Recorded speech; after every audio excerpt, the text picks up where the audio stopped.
This is the Waupaca County Board of Supervisors meeting. Good morning, everyone. Morning. A nice full house here today.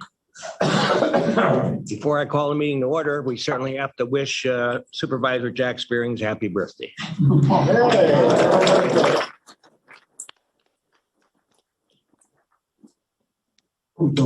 I A lot of information on Facebook. Yeah, you betcha. So due to COVID-19, this meeting is conducted under the Waupaca County Resolution Number 8, 2020-2021. I will call this meeting to order on this Tuesday, May 18th. It is a little past 9 a.m. And roll call, please. Vasquez. Here. Boyer. Here. Craig, Mary. Here. Craig, Patricia. Here. Ellis. Supervisor Ellis. There he is. Here. Gotcha. Here. Okay. Thank you. Fedowitz. Here. Golding. Here. Hardy is excused. I'm sorry. Yeager. Here. Johnson. Here. Keppen. Here. Kussman. Here. Lear. Here. McClone. Here. Morak. Here. Muck. Here. Murphy, Gerald. Here. Murphy, Terry. Newman is excused. Nygaard. Here. Pullman. Here. Ritchie is excused. Rowan. Here. Spearings. Here. Wingelski. Here. Will. Here. Zog. Here. I show 23 members present, 3 excused, 1 absent. Clerk Jill, will you remind me to delay calling for votes for the people on streaming? Because you remember I was cutting them off. I'll try. Okay. Okay, let's stand. Sheriff is a message.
Order. Ready. Cut. Right shoulder. Arms. Ready. Cut. In 1962, President John F. Kennedy signed a proclamation which designated May 15th as Peace Officer Memorial Day and the week in which the date falls as Police Week. From 2015 through 2020, 1,191 officers have died in the line of duty. Last year, 362 officers from across the United States gave their lives while protecting the communities in which they serve. Among these officers that paid the ultimate sacrifice, one was from Wisconsin, Deputy Sheriff Richard C. Treadwell from Dane County Sheriff's Office. Deputy Treadwell died as a result of contracting COVID-19 and a presumed exposure while on duty. Deputy Treadwell has served with the Dane County Sheriff's Office for 25 years and was assigned to the Dane County Law Enforcement Training Center. He was survived by his wife and 3 children. Dane County Deputy Treadwell, age 61, end of watch, August 22, 2020. Beginning in the early 2020, thousands of law enforcement officers and other first responders throughout the country contracted COVID-19 during the worldwide pandemic. Due to the requirements of their job in 2020, 234 officers died to contracting COVID-19. At this time, I would like to have a moment of silence as we remember the fallen.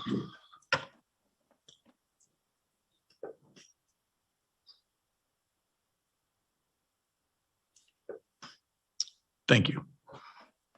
Present. Arms. Please join me in the pledge. I pledge allegiance to the flag of the United States of America and to the republic for which it stands, one nation, under God, indivisible, with liberty and justice for all. Thank you. Shoulder. Oh.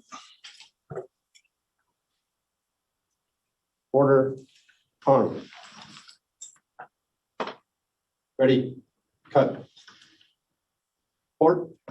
Arms. Right. Face. Forward. March.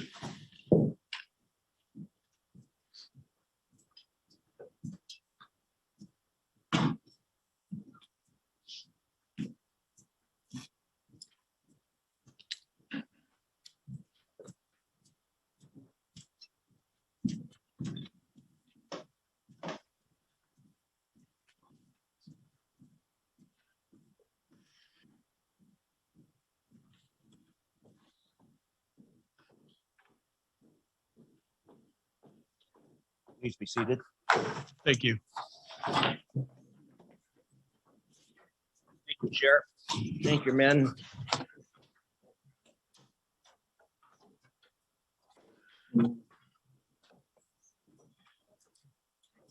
The item 6 is approve the agenda. Morak to approve the agenda as presented. Supervisor Morak made a motion to approve, Nygaard second. and Supervisor Morak second the motion. Any question? Nygaard, I mean. Any questions or discussion? Seeing none, all in favor say aye. Aye. Opposed? That motion is carried and the agenda is approved. Likewise, the minutes of the April 20th meeting, 2021. So motion by Supervisor McClone and a second by Supervisor Lair. Any questions? All in favor, say aye. Aye. Opposed? Motion is carried.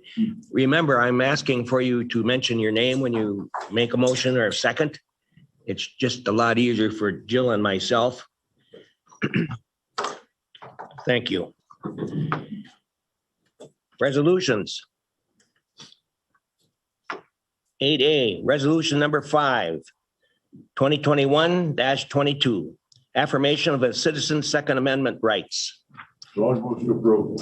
Second. Motion by Zog and a second by Experience. Mr. Birthday Spearings. Yes. Would you like me to read it, sir? Yes. Now therefore be it resolved that the Waupaca County Board of Supervisors that it hereby affirms the rights and guarantees of its citizens by the Constitution of the United States under the Second Amendment and the rights set forth in Article 1, Section 25 of the Wisconsin Constitution to keep and bear arms, and be it further resolved that the Waupaca County Board of Supervisors opposes legislation that would infringe upon the constitutional rights guaranteed to its citizens under the Constitution of the United States and the Constitution of the State of Wisconsin. Would you like a roll call or a Roll call, regular? Roll please. call vote. Vasquez, Yes. Boyer, Yes. Craig Mary, Yes. Craig Patricia, Yes. Ellis, Yes. Fedowitz, Yes. Golding, Yes. Yeager, Yes.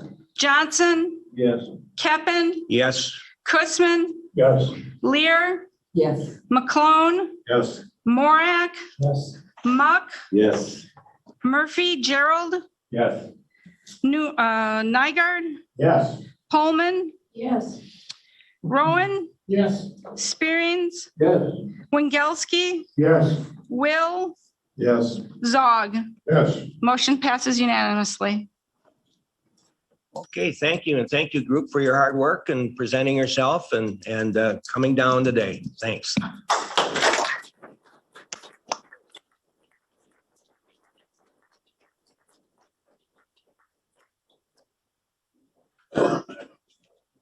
Eight B, resolution number 6, 2021-22, support increase in criminal and ordinance violation surcharge. Read it, or you want the motion? Now therefore be it resolved that the Waupaca County Board of Supervisors hereby supports legislation that would increase court costs in the amount of $20 to be retained by the clerk of courts for criminal and ordinance violations to align with the portion of the actual cost for courts to operate. This will ensure services implemented on behalf of the state at the circuit court level will be more adequately provide resources and protect public safety. Be it further resolved that the board hereby directs the Waupaca County Clerk to forward a copy of this resolution to all Wisconsin counties, Wisconsin Counties Association, and all state senator and assembly members representing Waupaca County constituents. Oh, that's not going to come out today. Supervisor Vasquez. Ron moves to approve. I was wondering if we're going to have to read it over because you watched it one more. Oh, no, then we're going to be here all day. Motion by Gerald Murphy, Move to approve. Second. a second by Mr. Zog. Any questions or discussion? All in favor, say aye. Aye. Opposed? That motion's carried. Resolution number 7, 2021-22, support removing requirement for duplicate copies of a transcript for application of search warrant. Now therefore be it resolved that the Waupaca County Board of Supervisors hereby supports legislation that would allow for efficiency in the court proceedings by removing the requirements that the original recording be filed along with the certified transcript of the testimony that forms the basis of the application for a search warrant. Be it further resolved that the board hereby directs the Waupaca County Clerk to forward a copy of this resolution to all Wisconsin counties, the Wisconsin Counties Association, and all state senators and assembly members representing Waupaca County. I can't do it. Now I'm going to stumble on it every time. Thank you, Pat, because it's not going to come out of my mouth today. Craig moves to approve. Mr. Vasquez had his hand up for quite a while already, Move to approve. and moved by Mr. Vasquez and a second by Supervisor Craig. Questions? Discussion? Seeing none? All in favor, say aye. Aye. Opposed? That motion's carried. 8D, resolution number 8, 2021-22, drug court donation acceptance. Now therefore be it resolved that the Waupaca County Board of Supervisors accepts the Community Chest Incorporated Waupaca County Drug Court donation in the amount of $1,500. Ron moves to approve. Holman second. I saw Boyer's hand up first. I move to approve. There's a motion by Supervisor Boyer to approve and a second by Mr. Zog. Okay. Any questions? All in favor, say aye. Aye. Opposed? That motion's carried. Item E is resolution number 10, 21-22, sale of highway right-of-way.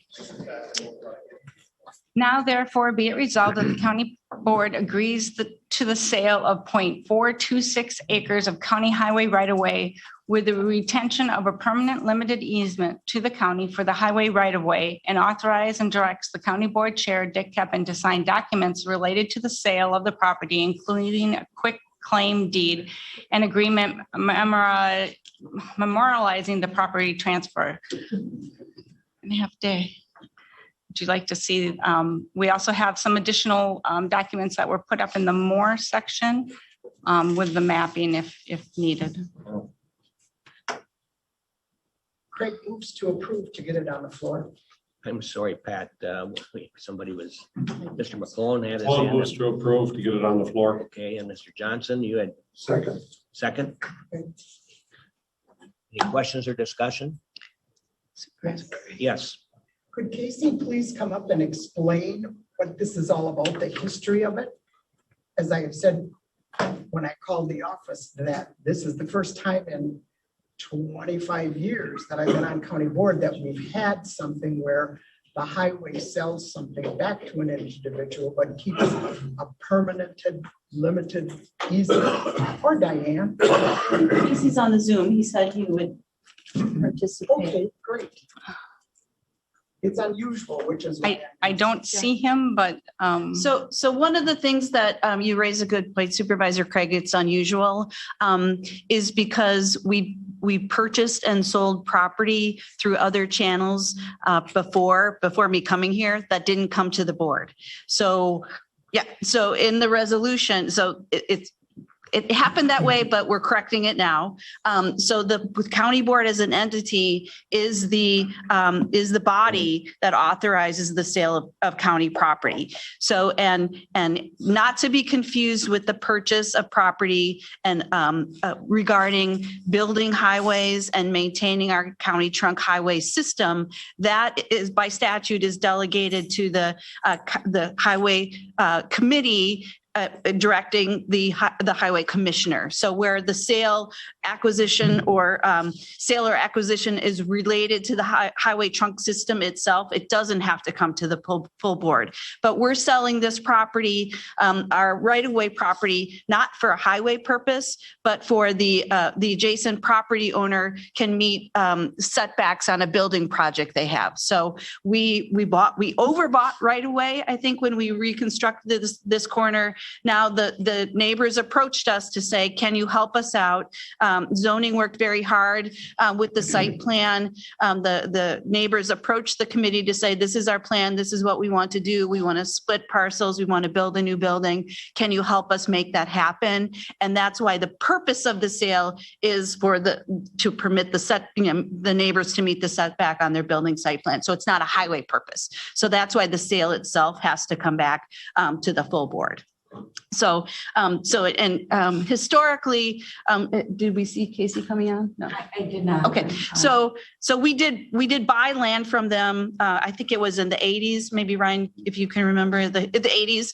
So that's when I said we overbought the corner, but we're giving some, they're purchasing it back, but we are retaining a permanent limited easement so we can access the property to do highway things, brushing. So we have enough right of way so we can maintain winter maintenance and routine maintenance on the corner without being impeded by the purchase. And the purchase was at fair market value. So the acre is $4,500 an acre, and then the easement has a cost price to it. That's why. So there's a net price to them. So to give you enough information. Thank you very much. Any other questions?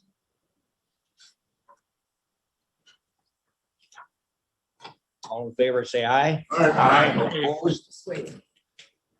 And Dr. Bob. Too fast again. Go ahead and yell your opposed. Opposed? Motion's carried. Passed. You're right. It won't be the last time either. Okay, let us go on to ordinances. 9A is 2021-729. Amendment to Chapter 34, petition number Z-010-21, Town of Lind, Vicky E. Hebel, for a zoning map amendment from AWT district to RR district on approximately 1.155 acres. And Brian's up there. Good morning. Brian, it looks like in my packet, only the front page got put on. The map did not get put on. Map's not on there? No. Okay. So this, what this is for a sale or exchange. So what's necessary with this is the land that's bordering the Rustic Woods campground. And so there's some encroachments going on with the campground onto this private property. So in order to take care of this problem, they work out an agreement between the neighbors to allow for the boundary line to get adjusted.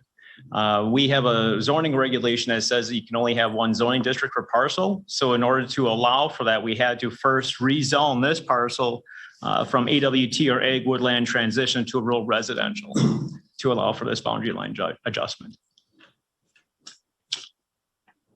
Do we have a motion for approval? Golding makes a motion to approve. Supervisor Golding makes a motion for approval. Do we have a second? I got A second. second by Supervisor Quistman. Discussion? Questions? Slow. All in favor, say aye. Opposed? The motion's carried. B is 2021-730, amendment to chapter 34, petition number Z-011-21, Town of Lind. Gregory B. Senior and Kathy R. Gill for a zoning map amendment from AWT district to an RR district on approximately 0.09 acres. So the Gill property is the second piece of this puzzle. This is a neighboring parcel to the Vicky Hebels. So they too have encroachments going on with Rustic Woods Campground. And so this is essentially the exact same story. They need to be rezoned from ag woodland transition to the rural residential district to allow for the reconfiguring of their lot lines to take care of this problem. Motion by Fredowitz for approval. This as Nygaard second. second by Mr. Nygaard. Questions? Discussion? All in favor, say aye. Aye. Opposed? That motion's carried.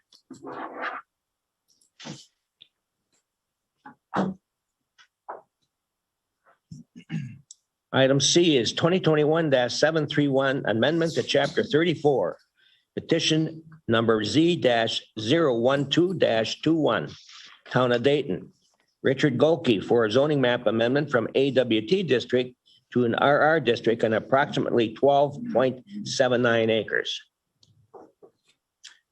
So this property is by the Gooseneck McLean Lakes, which is over in the Spencer Lake area. By Bass Lake is over there, Bailey Lake in that same basic general area. So what this is, there's a subdivision that's on the west side of Gooseneck McLean Lake. And what he's looking at doing is reconfiguring that state plat. And in order for him to be able to reconfigure that plat, he needs to first rezone that property from the AWT or ag woodland transition to rural residential. So once once it's all the same zoning district, then he'll be able to come forward with a new reconfigured plat. Motion by Mr. Muck for approval. And a second by Supervisor Golding. Questions or discussion? Seeing none, all in favor say aye. Aye. Opposed? Motion's carried. Thank you. Item D is repeal Code of Ordinance, Parks and Rec, Chapter 19, Parks and Rec Ordinance.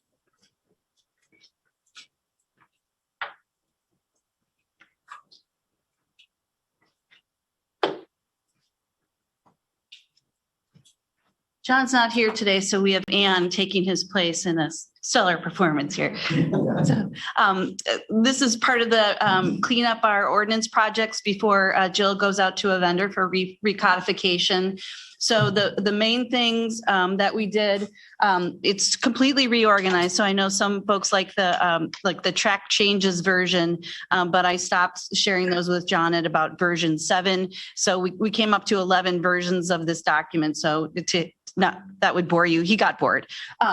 So we completely reorganized the chapter. It included definitions that didn't exist before, things like ATV, UTV.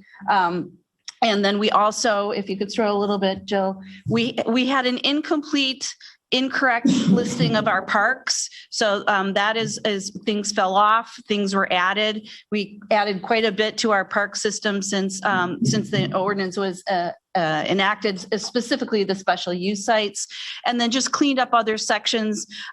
We were regulating things like beaches, and it was quite a few sections related to beaches. We don't have any public beaches in our park system, so we didn't want to regulate something that we didn't have, so that dropped out of the other ordinance.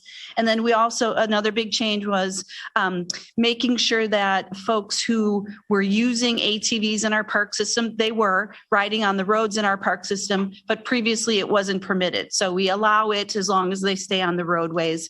So we want to make sure that, we are encouraging use of our parks. So ATVs is a part of that, but they're permitted, but they're permitted only on designated roadways. So if there are other questions about the changes or why things are added or dropped out, I'd be happy to answer. And if I can't answer as our subject matter expert. Supervisor Craig? This has got nothing to do with what you added or took away. This has to do with what is the difference between a county park and a special use site? Anne?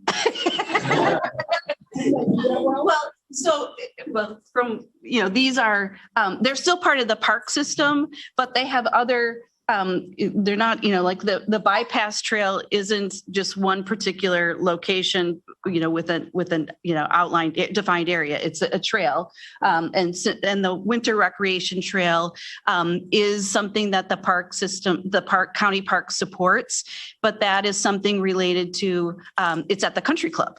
So when it's snowing and they're not golfing, I can watch Anne from my window grooming the ski trails on our winter ski trail. That's part of our system during the winter, but it's not on property that we own. So these are things that sort of don't fit neatly into the category of parks, but they are funded and supported by the Parks Department. Do you want to add more, Anne? Okay. Are they available to the public at any time, just like the county parks are? In other words, you can drive to Camp Victory and walk on it, or you can drive to the county forest and walk on it, or you can drive to the county Port Farm Cemetery and walk on it or view it. Well, Camp Victory right now is a day use park. So you could, right. Yep. So you can go, the other ones, Ann, do you want to? Sure. The bypass trail is open year round as a recreational trail. Powers Environmental Education Center is a property that still has a caretaker living there. That is a use area by permission only. The fairgrounds is on that list because it functions as a park and obviously as the fairgrounds. The county forest functions as a forest that is cropped land as well as a park. It does have seasonal use, day use. The Port Farm Cemetery does not have great access for the public. That's sort of a by permission only site right now. And then Diane spoke about the winter trail that obviously is very seasonal. Thank you. Yep.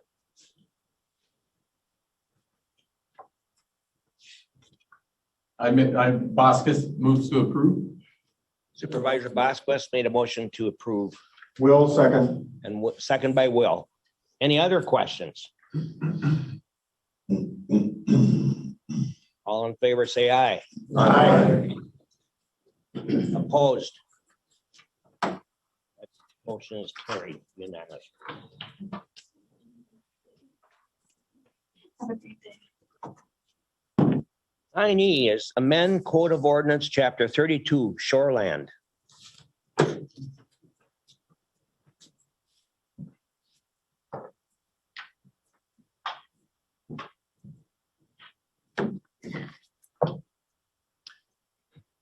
So these coordinates revisions are not part of the codification process going on. This is just part of our annual project that we do. And so in the shoreline, there's really just a couple things that we're changing here. We're clarifying 6.1 shoreline setbacks. Instead of it saying less than 3 feet, we're just saying 3 feet or less, clarifying that. And we're adding in the conflict interpretation. We're adding that section into parent B. And on the That's section 6.2.1 and in section 6.3.1, we're following along with the clarification on that now we're saying 3 feet or less and rather than just less than 3 feet. Motion by Johnson for approval. Second by Zog.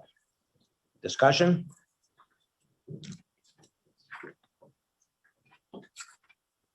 All in favor, say aye. Aye. Opposed? That motion is carried.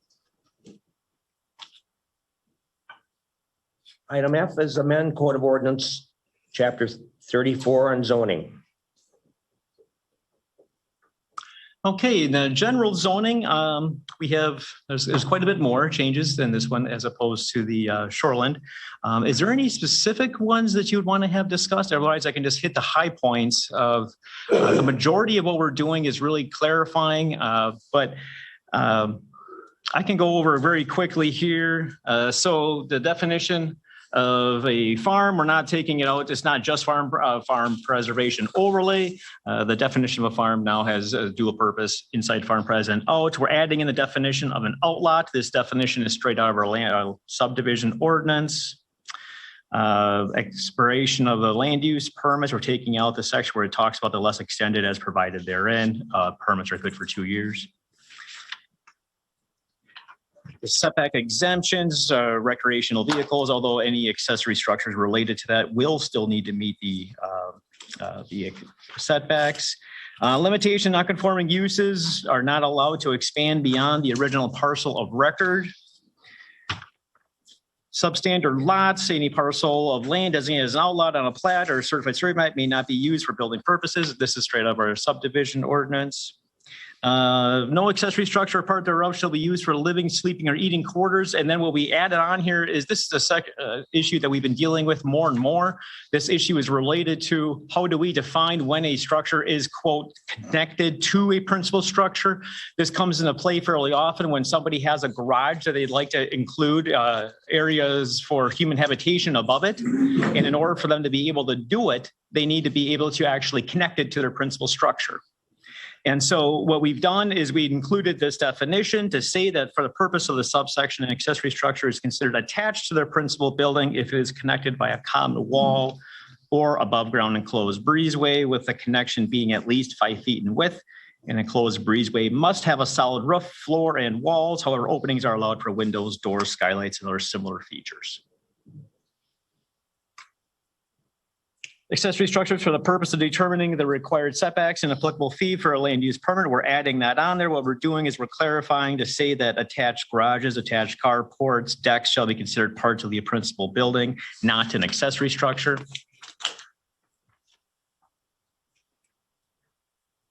Home occupation, we're just making some very small changes to the table 1, table 5. Home occupation minor, we're taking out this section where we have where 4 or less animals 6 months of age or older. Those are a commercial animal facility. We already have a use designed specifically for that, so it made no sense to have that in home occupation minor as well. Further clarifying, under long-term outdoor display and sale, we're adding in the example of a garden center. We're taking it out of 6.10.3. 6.7.7 parent B, this is the definition of junk. We took this straight out of chapter 10, our public nuisance ordinance. 6.9.5A, campgrounds, camping resorts. This has already been policy in our office for some time. We've always allowed there to be 1 host site per campground. We're just codifying it. And we're saying under parent 15 that the campground shall be allowed the 1 host campsite, and we're further clarifying to say you can in fact use a dwelling less than 22 feet in width for this host site, but it will require a separate conditional use permit for that. Under animal husbandry, we're adding in some clarification to say that animal husbandry in non-farm or hobby farm lots are allowed within a rural residential as well as the rural residential overlay district. Again, the rural residential overlay district is the within farm preservation. So anytime you're doing any development in farm preservation, it goes into rural residential overlay. So it only made sense to have that be the same in both districts. Ag-related use, again, this is the section that we took the garden centers out before. We're adding it in here under ag-related use, adding in garden centers, orchard stores, and also farmers markets. We're also adding in that ag-related uses can include a incidental long-term outdoor display of items offered for sale as part of the approved use. We know that a lot of times these are going to have outdoor display anyway, so we're allowing it as long as it's incidental to the use and not primary. Ag accessory use, we're adding in as an example of that as a greenhouse. We made some adjustments to the density management section, taking out the dwelling unit. We're just referring to it as a dwelling. And I believe that takes care of it, besides just a very small change we made in the animal density worksheet. Any questions? Supervisor Yeager? By putting in a breezeway, a minimum of 5 foot wide makes it an attached garage.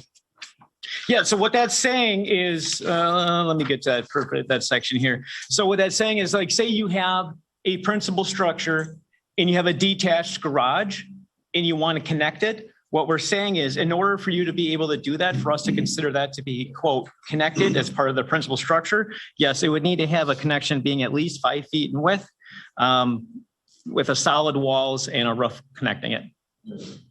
Thank you. Absolutely. Do we have a motion? Motion by Supervisor Quistman for approval, and a second by Supervisor Lair. Questions? Any other questions?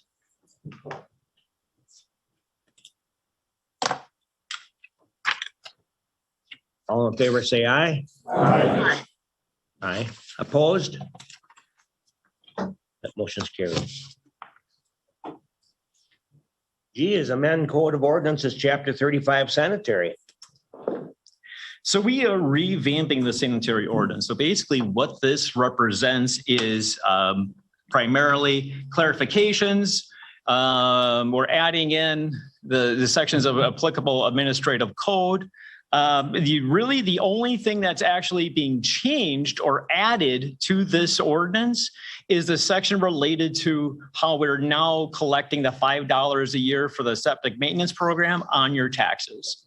That's the only actual change that we're making to the sanitary ordinance. Beyond that, we're just clarifying what's already in existing policy or what's in existing administrative code. Move to approve, so. Motion by Mr. Dog for approval, and a second by Wengelski. I haven't seen you enough in Quinville recently. All in favor, say aye. Aye. Opposed? That motion's carried. H is amend Code of Ordinance, Chapter 37, Subdivision. So these changes, so the first change we have under combinations, one of the things that we're seeing here is we require that you define the outer boundary of the lot if you're making a combination. That's a legal interpretation that we've received from the head of the Department of Administration at Plat Review. And so what we're finding, though, is that if you have what's considered to be a small lot or a keyhole lot in a 40, say a 2-acre lot in a 40, and you want to get rid of that small lot, you now have to do a boundary description of the entire 40. And that can be very expensive. And so what we're finding is that it makes just more common sense to allow for the colloquial 40 description, meaning northeast, northeast, southeast, southeast, or whatever the case may be, to have that be the legal description rather than requiring a surveyor to go through and mark out each of the 40 corners with its bearings and distances. And so that is what we're doing under parent D. The depth of lots, this is another issue where we've run into some common sense problems. Our depth to lot situation that we have right now is designed to do away with lots that are referred to as piano key lots, What they are is, say, if you were to have a 40-acre parcel and you have 100-foot lots going across there, you have very long, skinny lots. Those are really hard to develop into the future. We're constantly running into problems with those types of lots. And that's why we have the depth of lot to begin with. But what we're finding more and more is that we'll have some lots that'll be 50, 60 acres where they're just these really big lots, but they'll have certain pinch points within the lots that does not allow us to let it happen because it doesn't technically meet the depth to width ratio. But it's a very buildable lot into the future. So the problems that we're seeing with these lots aren't being seen with these examples. So we came up with a common sense solution on this. So what we're saying now is that any lot where the narrowest width exceeds 300 feet. And so what this is saying is that as long as you have the narrowest point, no matter how big or oddly shaped this lot may be, as long as we have 300 feet at any time in here, the narrowest width, it's okay. It'll meet the depth to width ratio. The other thing that we're saying in here, we're adding in a strip of land for access purposes only with a minimum width of 33 on up to 66 feet. These access lots are designed for as outlots. They cannot be used for building purposes. So it doesn't make any sense for us to have a depth of lot ratio assigned to those because those are not designed for building.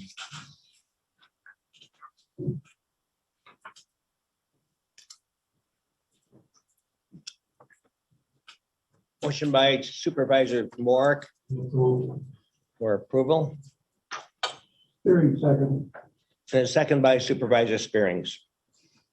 Any questions or discussion? All in favor, say aye. Aye. Opposed? Motion's carried. Thank you. We've got one more. One more. Sorry.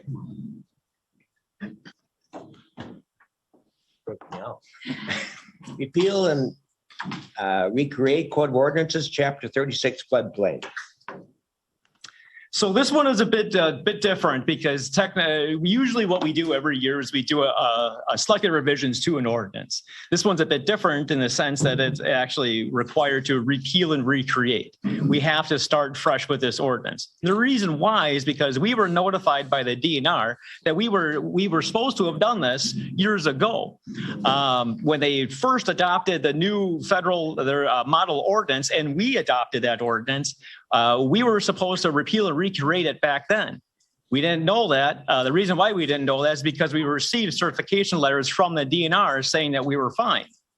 Now there's a new person in charge at the state, and he found a defect in our publishing and our process of adopting this ordinance. So that's why we're doing the repeal and recreate now. So that makes sure we're now completely within the good graces of the DNR.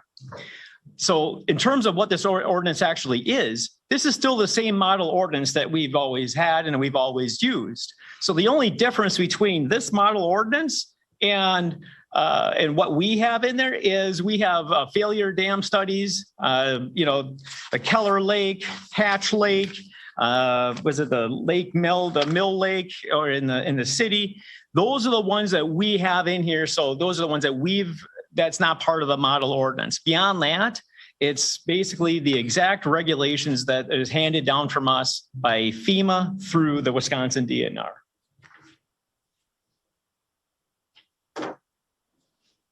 Motion. Motion by Supervisor Lair. Second by Supervisor Nygaard. Any questions? Discussion? In favor, say aye. Aye. Opposed? And motion's carried. No, thank you, Ryan. Thank you. I have a question, a little late in asking, but are some of us back here having trouble hearing? No? Okay, good. That's awesome. Okay. Worker Courts report. Good morning, ladies and gentlemen of the county board. I have to apologize. I'm my own secretary and I don't do PowerPoint. So you're not getting a PowerPoint presentation from me. You're just getting a report that I write up because I've been here since 1999 and computers and me are not the best of friends. And I'm just so over computers. So my report was submitted to everyone with your county board packet. And so I'm just going to take a peek because I wrote some notes. I was trying to look at the history of our office because I took this job and I was elected in 1999. Yes, I was only 10 years old, but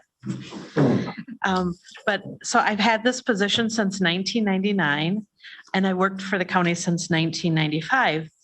And every year you look at everything and everything that's gone on, but I thought, what's the history of the office? Because a lot has changed since 1999 for me. And one of the things that I found rather interesting when Judge Klussman and I were talking, and she pointed out to me was, Waupaca County now has a female judge, a female clerk of courts, a female corporation counsel attorney, and a female district attorney. When I started in 1999, I was the only female. All those other positions were held by male. So the judge and I just found that kind of fascinating because I'm always talking to students in schools and young girls and reminding them that women have the right to do anything that we can do, including becoming a judge, a Supreme Court justice, corporation counsel attorney. So I just wanted to let everyone know that right now you have 4 grand leaders on your 3rd floor here at the courthouse. So one of the biggest things that I really like to take pride in since 1999 is that I have eliminated 3 positions in the office. That wasn't done easily on our end. In the clerk of courts, we have things that change constantly. For instance, all your zoning changes you made today, that will affect us. We have to go in and re-type in any ordinance numbers that might have changed. Diane or Ryan in his office will send us any changes. We've got to type that all into our computers so that when those citations come in that Ryan's office writes or Diane takes care of on her end, we have to have that information all updated in our computers. So we have to take all of that now and re-enter it into our computers as these things change. So we keep stuff like that up to date. But what's helped me eliminate 3 positions is that we've gone electronic and that we've really pushed that way and we continue to be electronic and it has been the best thing ever. When I started in 1999, everything was paper and paper was our life. I mean, that's what we held on to. That paper got stamped with our seal. We kept it forever per the retention period. Now paper comes in, we scan it into our computer and out it goes. It goes into a shredder. We don't keep originals anymore in our office. We give originals back to the filing parties because we scan. The parties have to maintain the originals per the Supreme Court rule now. So a lot of things have changed. Collections, when I started in 1999, I was the 2nd county to go on tax intercept. It was my goal. When I was first clerk of courts, I was so young. I was like, oh, I'm going to do collections. We're going to get all these people to pay. And we did, and we focused on that. But through the years now, we just push a button and it goes off to the State Department of Collections. And they're not, I tell people, you don't want them calling you. Because in between, we hired a collection agency because we did tax intercept. They did okay, but not everybody files taxes.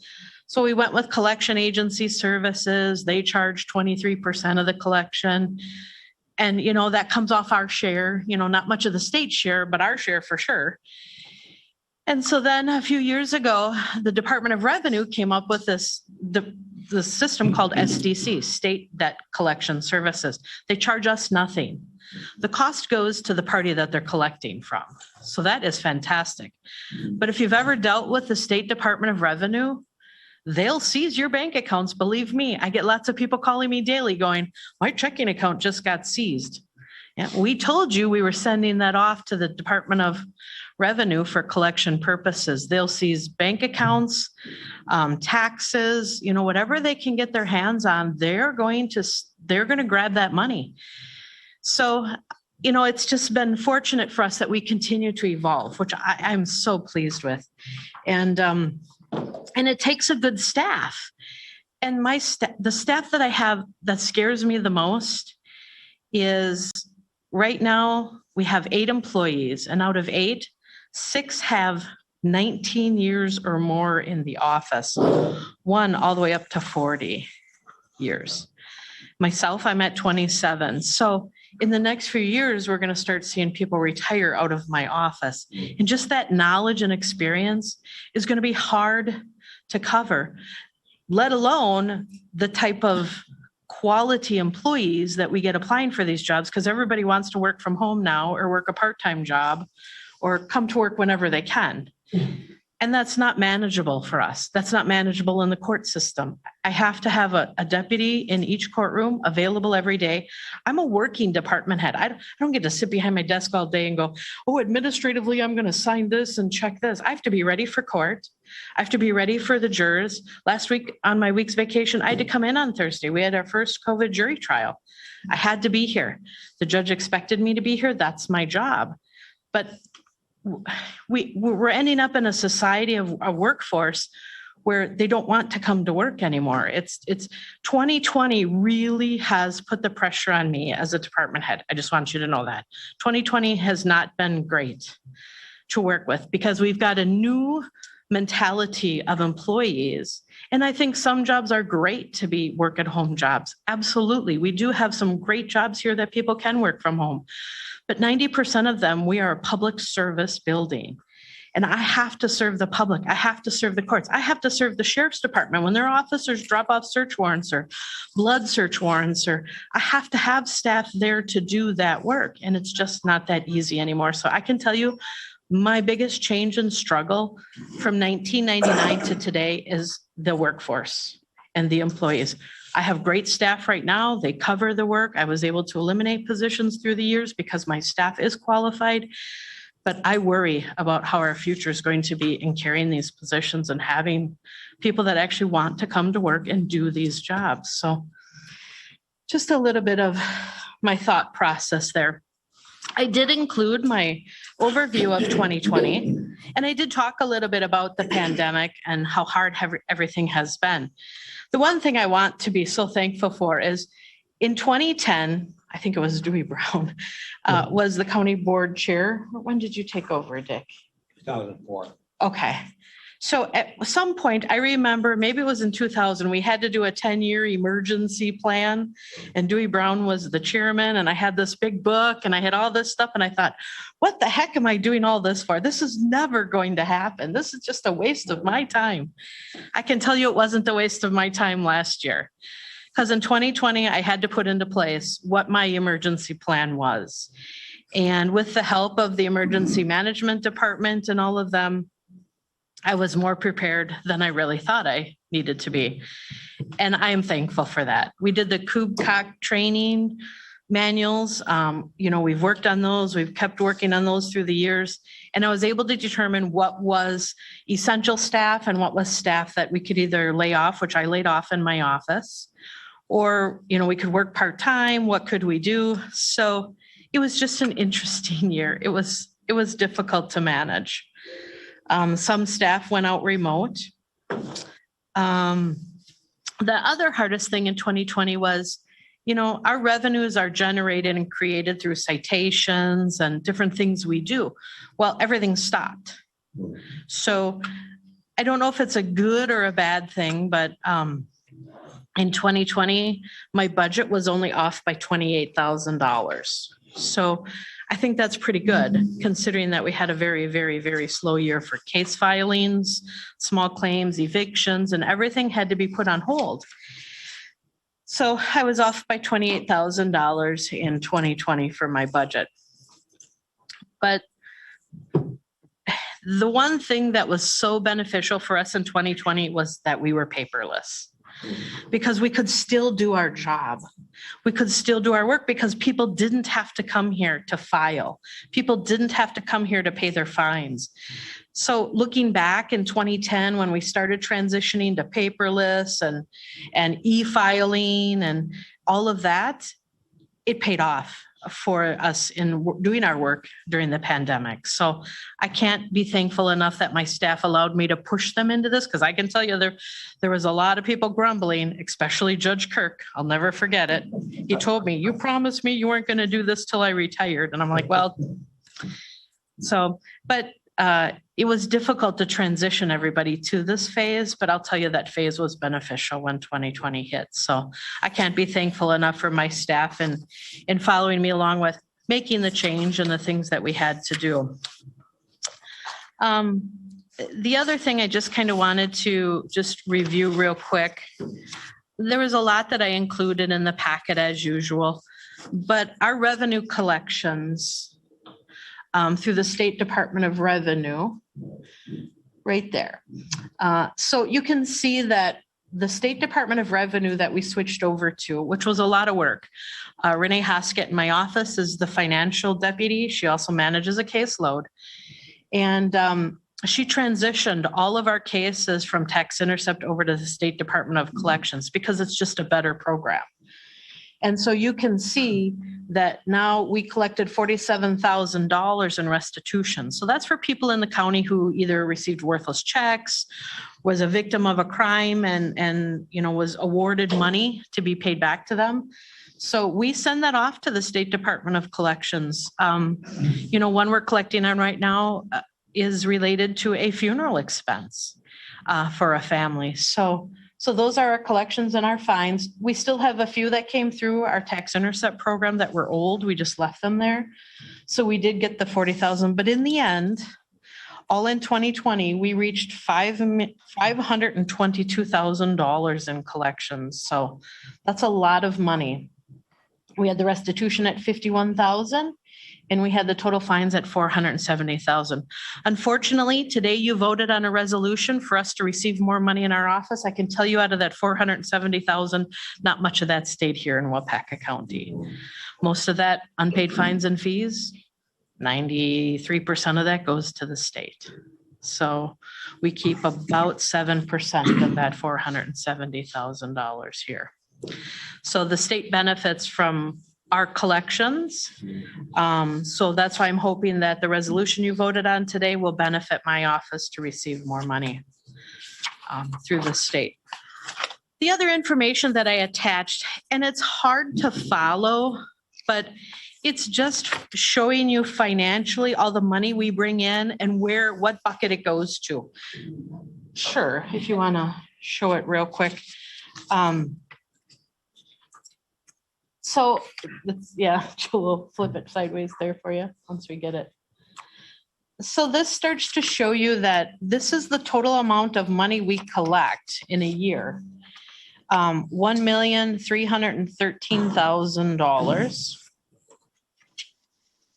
And then if you go through it, it breaks down and we sent $1,046,000 to the state, and the county keeps just a small portion. But if you go to that page there, Jill, thank you. All right, no, flip one way. There you go.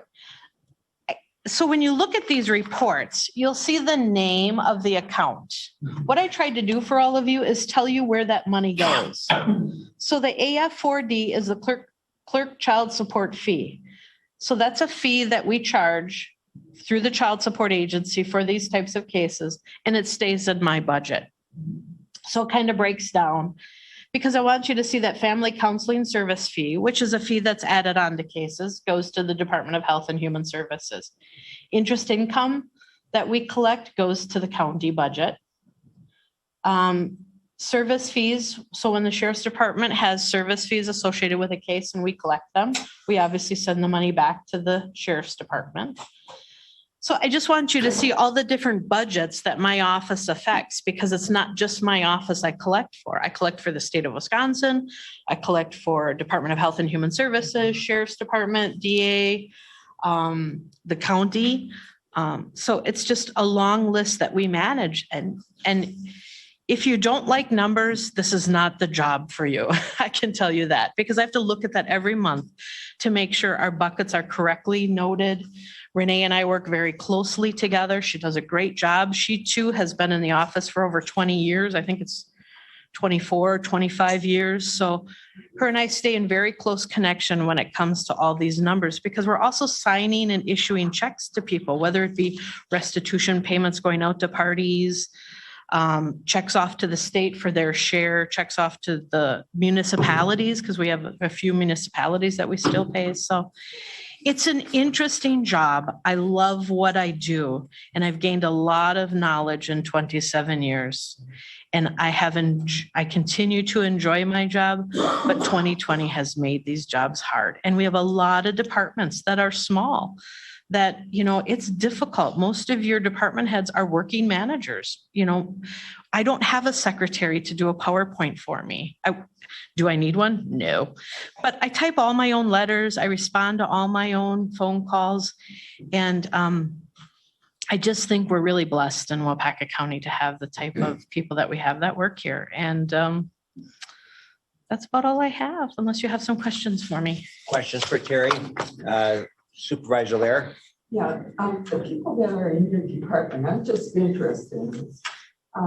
Are they hourly or are they salaried? They're They all work at home.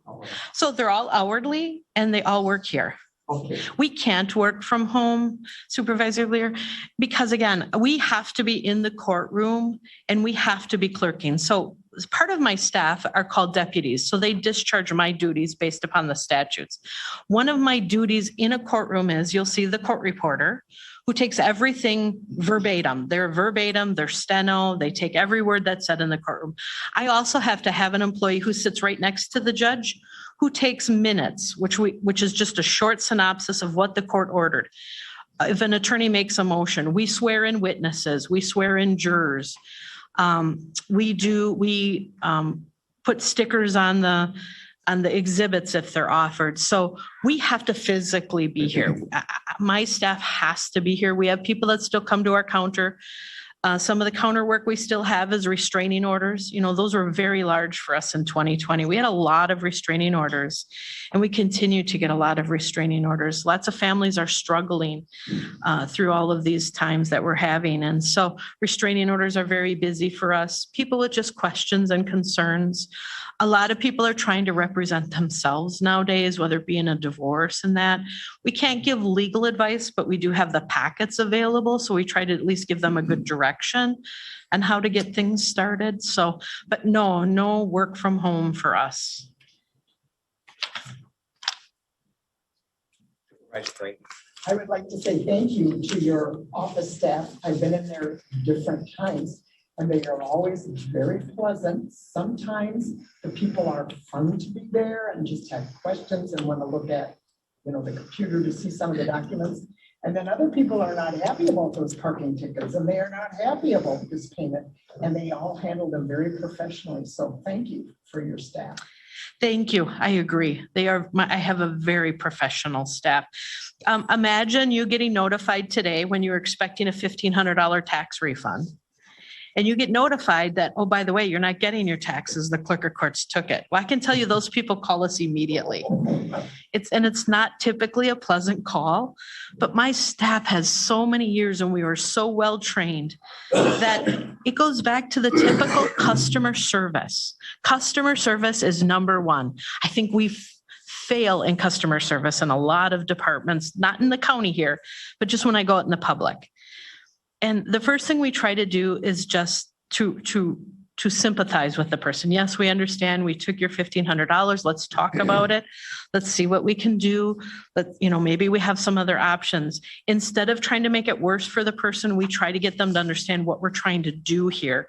And so I appreciate that. My staff is fantastic customer service people. I agree 100%. And I get a lot of compliments from the public about that. Terry, I had a question for you. Did you not tell me some time ago you didn't have any jury trials last year at all because of the COVID? So we had, believe it or not, we actually had the most jury trials last year in January, February, and just before March. We had the same amount in 2020 in the first 2.5 months that we had in all of 2019. for days and times. Yeah. So it was very strange. But then after the pandemic started, correct, then the Supreme Court made an issue that, you know, unless it was a speedy trial request and it was something that was detrimental to the defendant or their liberty of having freedom, all jury trials were postponed by us. And now you have many? We just had our first. The courts have about 5 to 10 scheduled each month, but a lot of those fall off. But we just had our first down here. Thank you, Jill, for the use of the room down here. It worked out fantastic for us. It was last Thursday. And it worked out great. And we were able to socially distance everyone. Supreme Court requires everyone wear a mask in the courtroom still. And so a lot of the jurors were very compliant with all of our requests from them. And they were fantastic citizens of our county. The judge came to me a couple months ago and said, I'm going to have this trial. It's going to go. I want 50 people. I said, oh, no, you want 60 people. Because I said, this is not going to go well. He says, I need 40 people to be available for me. He says, I'd like 50, but you can do 60. Well, by the time we got to Thursday, we were down to 43 people showing up. A lot of people had doctor's appointments that they had to wait a whole year to get. I wasn't going to make them reschedule those appointments. Some had family members they were trying to take care of due to COVID or just lots of things. People have a lot more going on nowadays than we used to. And so I just wanted that extra leeway to be able to accommodate people with special needs because people were finally getting back to work, finally getting back to things going. I just felt having that leeway of 20 people was beneficial, and the judge agreed. And he was very pleased. It went flawless for us with our jury because we were very worried how it was going to go. Oh, I'm sorry. Mr. Fedowitz.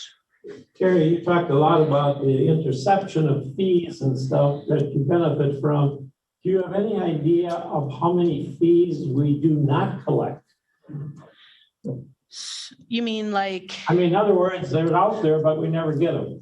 Because you can't intercept them, you can't get them. I mean, is it 50-50? Is it 25-75?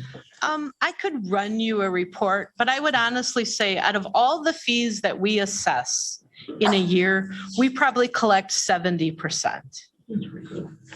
So about 30% is uncollectible. We have people that go off to prison. We're never going to collect from them. They're in prison.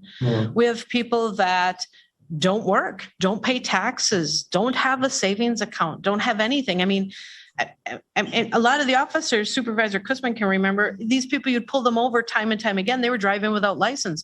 Those people who drive without a license also drive without a job, also drive without an income. And so we can't take anything from them to pay those. So between prison and just financial, and sometimes people just don't have the money. I mean, we set payment plans as low as $20 a month for people, just to accommodate. You know, recently I had a lady call. I mean, she's a single mom with 3 kids, and she's like, what's the lowest I can pay? And I'm like, $20 a month. And it will take her long before I'll be long retired before that's ever paid off. But I feel the effort is better than the pain of me trying to take money from her family. So $20 a month, I'm good with, as long as she stays in compliance. But yeah, I would say we collect about 70% in a year. Any other questions over here? You haven't seen me for a while because your baseball guy left you and I. Yeah. Yeah, he went to Register of Deeds office. So they see me often now there. But I have to thank the sheriff because we took one of his employees, which was, she's fantastic. So we have, and that's the other thing too, we have to remember here is we have a lot of great internal applicants. I didn't go outside for my vacancy. I had the HR department, which are great gals to work with. I had them posted internally first. I wanted to see if there's anybody inside that wanted to come to my office and become a deputy. And I had 2 applicants, and I received one from the sheriff's department. I can tell you they did a great job training her because she is fantastic. Okay, thank you very much, Jerry. Very Thank good. you. Thank you, everyone. We're going to take about an 8-minute break. A long time, know that we've had 7 different bargaining units and how that's changed over the course of the last 10 years with benefits and things like that. All right, I forgot to take this off the mute list. Oh, good. They didn't have to listen to me. Yeah. Okay, so we'll go through the report in each of those sections. Oops, back. Okay, so this is your authorized position chart. So every position that we have here at the county, you've created by a resolution, either adding a position, eliminating a position, expanding a position. So this is the summary of all the employees that you have by department. So you have 493 employees here at Waupaca County. 380 of those are full-time, 19 part-time positions, and 94 casual positions, which are your reserve deputies, bailiffs, all sorts of part-time positions, LTEs and things like that. So, and when I go through the rest of the data for comparison purposes, I'm not including the Lakeview Manor data, just so you can see the comparison. Lakeview Manor closed in the beginning of 2017, and obviously from recruitment numbers and things like that, that's going to look a little bit different if we had that data all in there. So just so you know that. And then your average years of service is 10 years of service. So of those 493 employees, and we're talking the full and part-time, not the casual, average years of service is 10 years. Your average employee age is 44.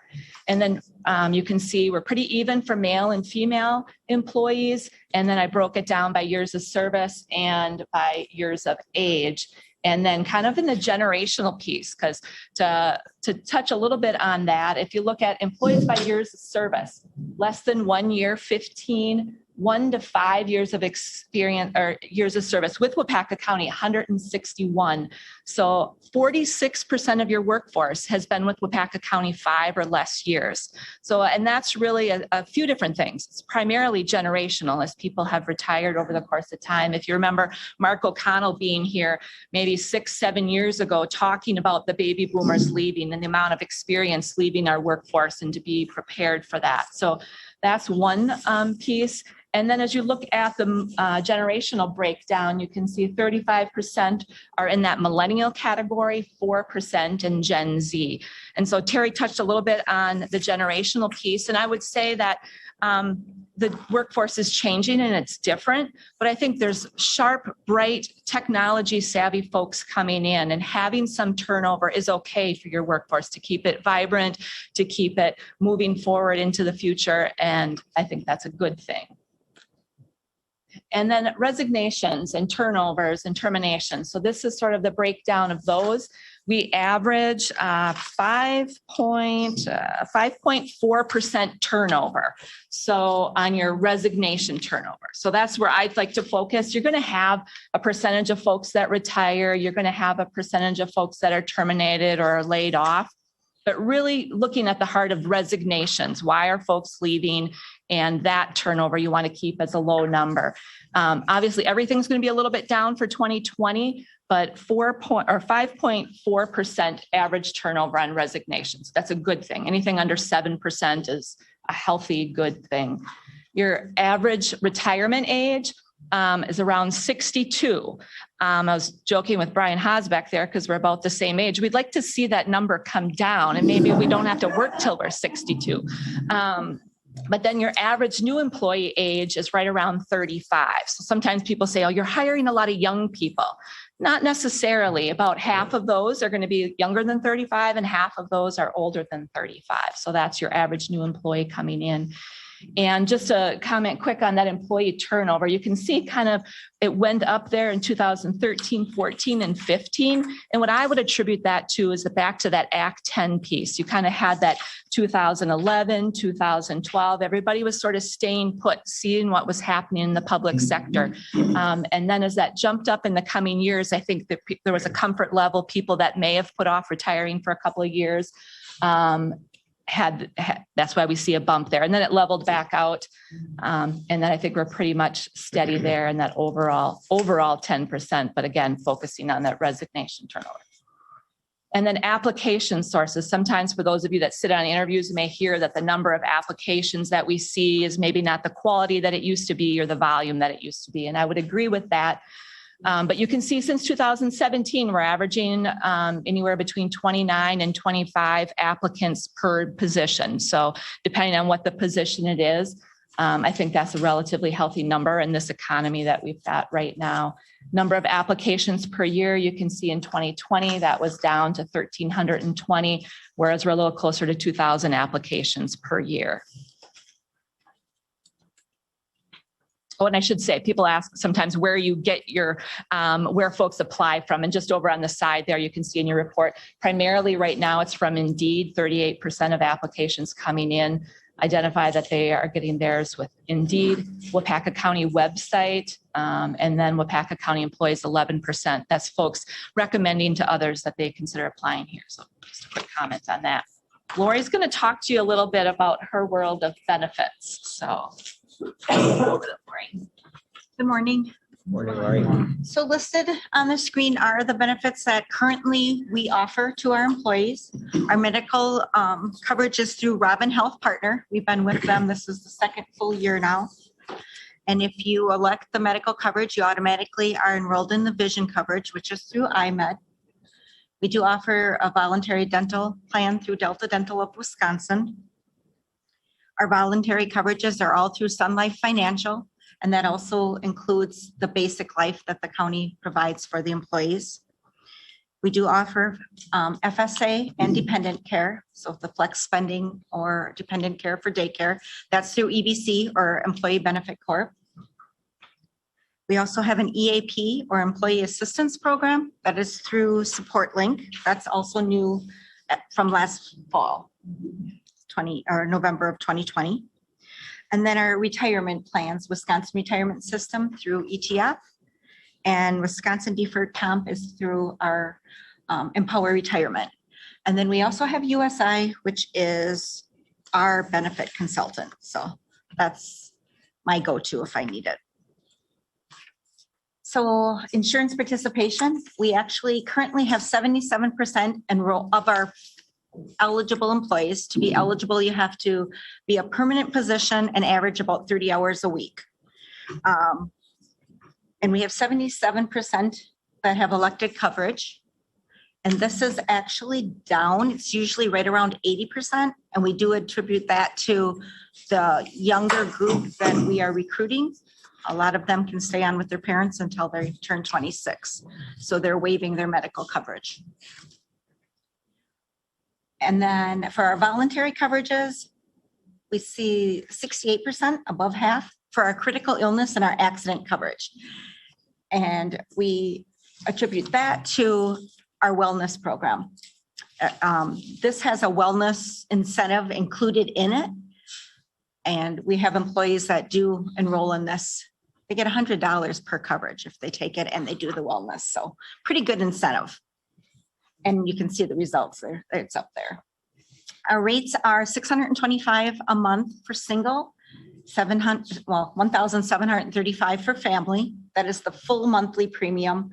The employee pays 12% if they do participate in the wellness program and meet the status by September of the previous year, or they would pay the 15% share if they do not have the silver status.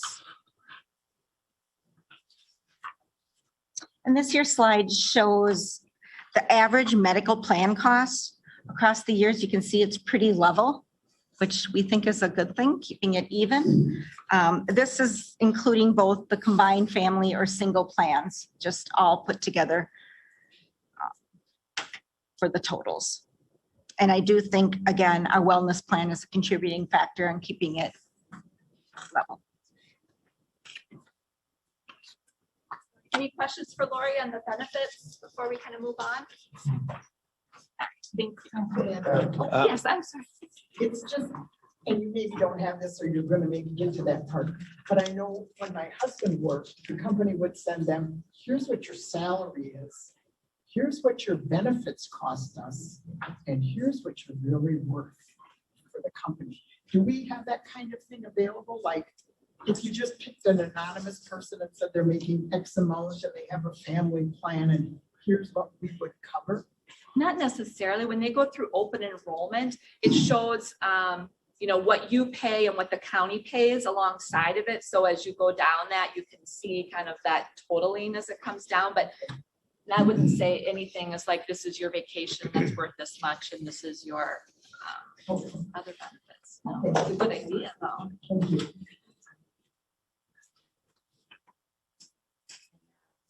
Dana's gonna talk about wellness. Good morning. I'm going to talk about the four main components that we have with our employee wellness program. The number one is the Go 365. It is our incentive-based program. Every employee, full or part-time, that's a permanent position, is enrolled when they go through new employee orientation with Lori on their first day. She signs them up for Go 365. They earn points, and these points are the incentive that they are going to earn their 5,000 points, which is considered silver status. And they can do that in a number of ways, from walking, which you get a point for every step that you take. And we have countywide challenges where they can earn a little bit more points, as well as donating blood, going to a dental appointment. There's quite a lot of activities that they can do to earn points. And they want to earn, we all want to earn our 5,000 points and get to silver status by September 30th, so that we can get that reduction on our insurance premium, which is pretty significant. If you have a family, I believe it comes out to almost $600 a year. So, and if you don't take the insurance, you earn $25 monthly, and it's paid out in October, and that's $300 just for participating in Go 365. The e-screenings is our biometrics, and that is also a large component of Go 365. Every March, we have this for all employees. Lori, as Lori mentioned, 77% of our employees that are eligible take the insurance. And for our biometrics, we have 72.3% that participate in the biometrics. So that's very, very good, high percentage. The biometrics are your cholesterol, your weight, your height, the glucose, all those tests, and they are put into the Go 365, and you get a lot of points for that. Also, it saves employees that extra visit to the doctor, because these can be sent right over to your primary care provider and saves you that expense as well. Interestingly enough, with 2020, we get a report at the end of March. We got a report from eHealth screenings, and from 2020 to 21, the average waist circumference of our employees was down. Unfortunately, the BMI was up. So I have a feeling that most of us, even though we were walking, we were probably walking to Dairy Queen a little too much. So that's always interesting. Theta Care at Work provides us through Robin Health Partners. They provide us with an on-site nurse. And last fall, she started with us, and she is a local nurse. Becky Chrisman is her name, and she's been wonderful. We've had on-site nurses in the past who've been okay, but she has really taken Waupaca County under her wing, and she's been out to the highway department and done some lunch and learns with them on sugar in their soda. I think she did a lunchbox talk for them, in addition to doing some lunch and learns here.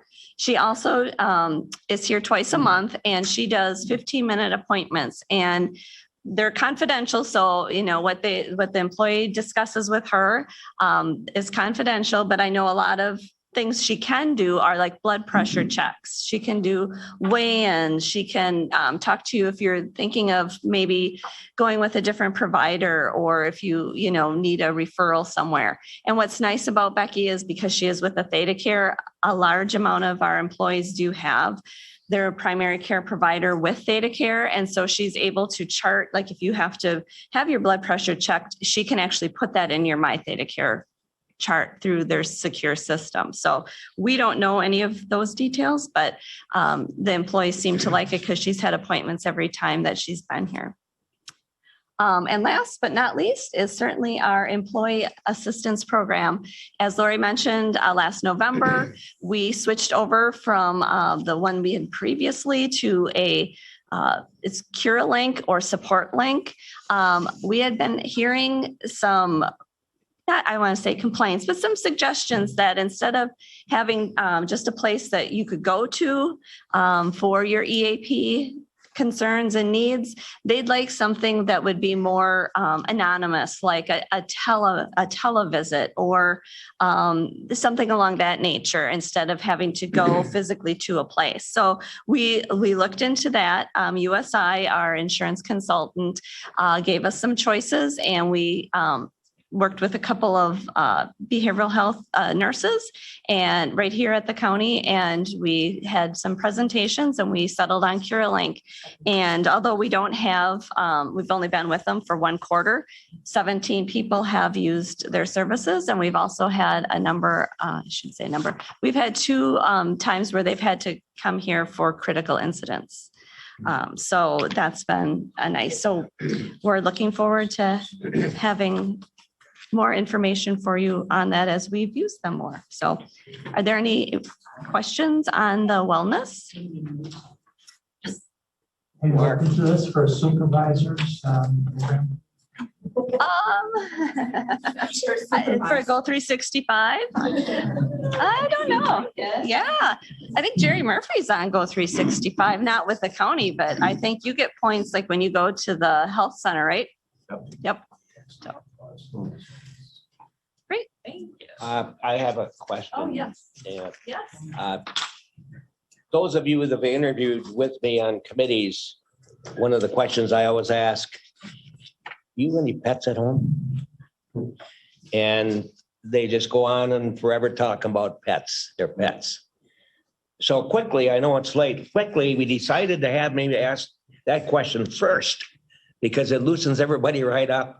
And so they brought the gentleman in and sat down. I looked them in the face. You any pets at home? No. True story. But Dana shows dogs all over the nation. And your 2 dogs are? I actually now have 3 dogs, but that's coming up later in the presentation. But I do show my Australian Terrier, and we just got back from Georgia. We were in Georgia in April, so he's a lot of fun. And on the back page is one of the most important pages. Oh, don't ruin it. Don't, that's our surprise at the end. Yes, we're dog lovers too. Workers' comp, Lori handles all the workers' comp. And so this is some data for workers' comp, where your expenses come from, where your number of injuries come from. Obviously, predominantly the highway and the sheriff's department, because they're jobs that are more physical in nature, tend to have more claims.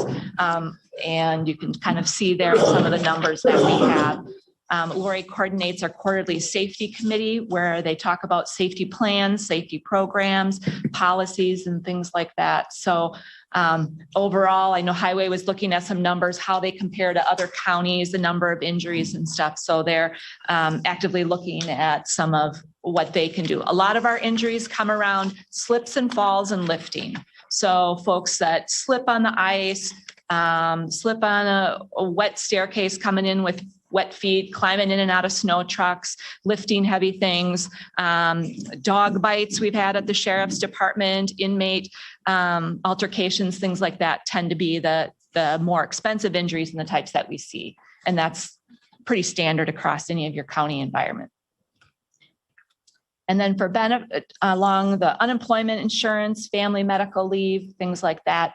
These are our unemployment claims over the last 5 years. Pretty steady in that around that $25,000 to $30,000 cost. We did obviously have a spike in 2017 with the closure of Lakeview Manor and transitioning out some employees at WCI. Family medical leave. Your standard family medical leave that employees qualify for birth or adoption of a child, taking care of a parent or a loved one. Employees are eligible for up to a maximum of 12 weeks of leave. 51 leave requests in 2020, 61 in 2019, and 59 in 2018. So a lot of time spent. If you think of your population of employees, 493. A good percentage of those are using family medical leave at the course at some point in the year. And then for 2020, we had expanded family medical leave under the Families First Coronavirus Act. The federal government came out and said that not only we're going to provide 2 weeks paid sick leave for folks that need to quarantine or had COVID, they also provided for up to 12 weeks of paid leave at 2/3 pay for closures of daycare or schools. So that's the first we've seen of the federal government coming out and saying you have to pay for this family medical leave benefits. And so in the HR world, we're talking about lots of things we hear from the federal government coming out. Will there be a requirement for employers to have 12 weeks paid maternity or paternity leave? So I think that will come in my lifetime or my HR world. This 2/3 pay was the first we've seen where they've come out and said employers have to do that. If you have more than 50 employees or less than 500 employees, you had to pay for that. Now we were able to submit that for reimbursement to get that 2/3 pay back. Moving forward, we'll see what develops with family medical leave into the future. And then here again, Families First Coronavirus Act, we had to put in place a Families First policy. You enacted a county board resolution defining under that act what is an emergency responder and what is a healthcare worker, because that pertained to what benefits were eligible, and then leave of absence. So on the side, you can see there 7,864 hours taken and gross wages 178,406. That's not including any fringes or roll-ups on that. 120 employees that utilized either the emergency sick leave or the expanded FML. And then under policies and procedures, other than those listed up above, we had regular department head meetings with public health beginning in March last year. We started out 3 times a week, Monday, Wednesday, Friday, and met as a group of departments talking about on a week-to-week basis, sometimes day-to-day, what we would be doing for implementing quarantines for folks that were traveling. What were we going to do about face masks, temperature checking, safety procedures here at the courthouse, all that sort of thing. And then we went to bi-weekly meetings, and then now we're down to every other week on Thursdays. So we meet as a department, and Jed has been fabulous. He's kind of the kicks off the meeting every time, talking about what the latest was throughout our last week. And then we put in place an emergency temporary telework policy, lots of talk around telework. And right now we have a draft telework policy that will be coming probably back to you. If it's approved by IT and HR next month, we'll give a report on what that entails. So moving forward with telework. So I won't spend any time on that. And then employee relations, that always was the HR term for labor relations when you had bargaining units and grievances and things like that. But I really like to think about it as your day-to-day questions and support for employees and managers, ongoing employee communications. We do have law enforcement negotiations, grievances, complaint resolutions, training. Again, very light in 2020. We still managed to have some new employee orientation. Some of that was virtual. Standardized mandatory trainings. Unfortunately, we weren't able to do any of that in 2020. And then periodic wellness or employee assistance training opportunities. And then records management, obviously, we could talk about all the legal compliance you have to do in HR, everything from recruiting records, I-9s, payroll benefits, all of that sort of thing. So a lot of what we do is maintaining accurate records.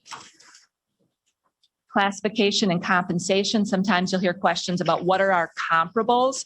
Comparables externally are these counties. So those contiguous counties all around us, and additionally Chippewa, Wood, and Columbia, because they're structured a little bit overall like we are. So that's where we look to external comparables for wages. And then how do you get a wage increase around here? That's kind of when I talk about new employee orientation, because of course, as you come in a new employee, you want to know how you move through the progression. So you approve every year a wage structure. If there's a cost of living adjustment across the board, that's reviewed annually during the budget process. You also have a wage schedule that we adopted in 2013, which is a series of steps that folks are hired on that wage schedule and move across based on their years of experience. There's also a wage schedule for department heads. All your other positions are done by resolution. So wages for elected officials by resolution, reserve deputies, water patrol, seasonals, et cetera, all set by resolution. So anything that involves a wage schedule comes here before you at some point. across the board. Classification reviews, periodically, we may look at a position and decide that it maybe needs to be reclassified or reviewed. We look at internal comparability and external comparability. Our average pay right now per employee is $26.84. So you're the fourth largest employer, depending on where Sturm sits right now. We're usually third or fourth, depending on what their employee numbers are. So one of the larger employers in Waupaca County. Majority of what you employ is professional staff. So law enforcement officers, social workers, managers, other professional staff. So that wage is, competitive overall. And then questions. We all got puppies this year. So lots of talk in our office about puppies. So other than Dana, Lori, and I, we've got these three cuties that we talk about. So other than questions about our puppies' names, any questions that you may have for us? Is that Melly?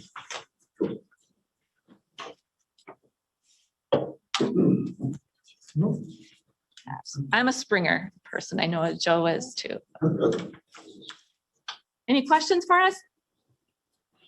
All right, thank you for your time. Just so you know, Mandy, it's going to be so that in Clintonville, my nickname is Dog Breath. Be careful.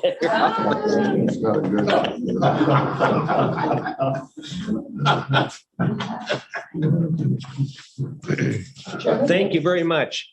Yes. I'd like to say thank you. This is the most complete report, and I think quite timely. Yes. What our employees are up to and what they're all doing in the HR department. Even though I'm on finance, it's wonderful to get this on the county board level, because then you can see what's going on with our employees. And then when you hear like from Terry, how wonderful all her staff is and how good they are. You continually say that, but this shows that we are good. Betcha. Thank you to Mandy. And this is why we've got it going, getting all of us educated to all the good departments and staff we have. Yes. Fantastic. Thank you.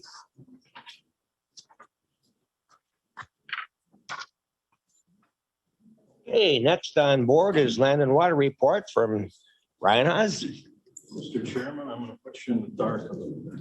Oh, all right. No falling asleep. You have 2 hours time on it. 2 hours. I can do this in an hour 45 easy. So.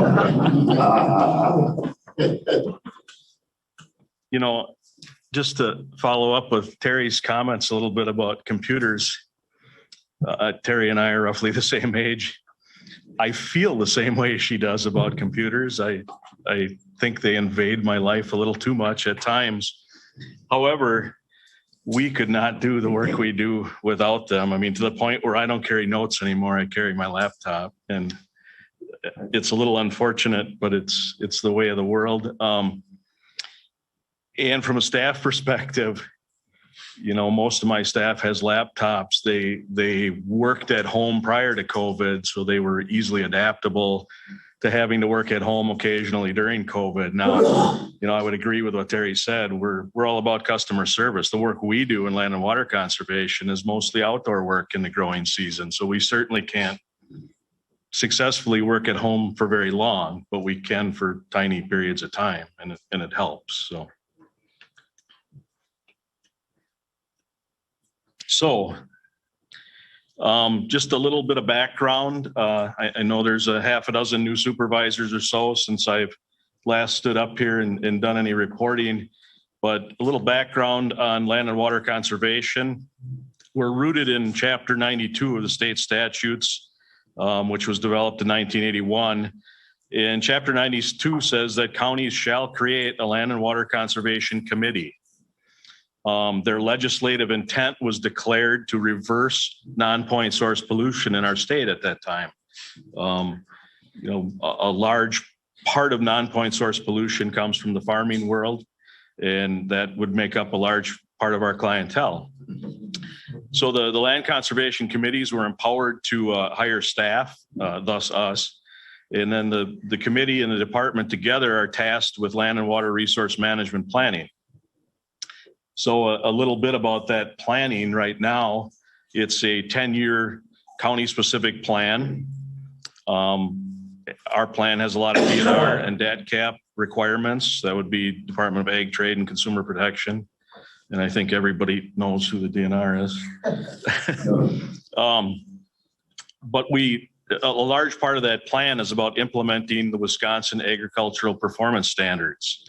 And we're gonna talk about non-point source pollution, and we're gonna talk about those performance standards here quite a bit in the next few slides. These plans do allow for some county preferences. They do require an implementation strategy that we have to have. And, personally here in Waupaca, we are in the very last year of our 10-year plan. And we're working right now as we speak on our next 10-year plan that we have to present down in Madison before the end of the year. So those plan goals, they look somewhat similar because a lot of these goals are mandated choices by DNR and DATCAP, but protect, conserve, and improve our resources, water resources, our soils, and our groundwater. We have to administer the ordinances that are under our jurisdiction. We have to acquire money to do the work we do. And that's a big part of what I'll talk about later here too. We need to evaluate and monitor our programs, and we need to inform and educate the public. So what is non-point source pollution? I could say this picture goes either way. It's really a point source, but in our world, manure runoff from farms is considered non-point source pollution, and that's a large part of what we deal with.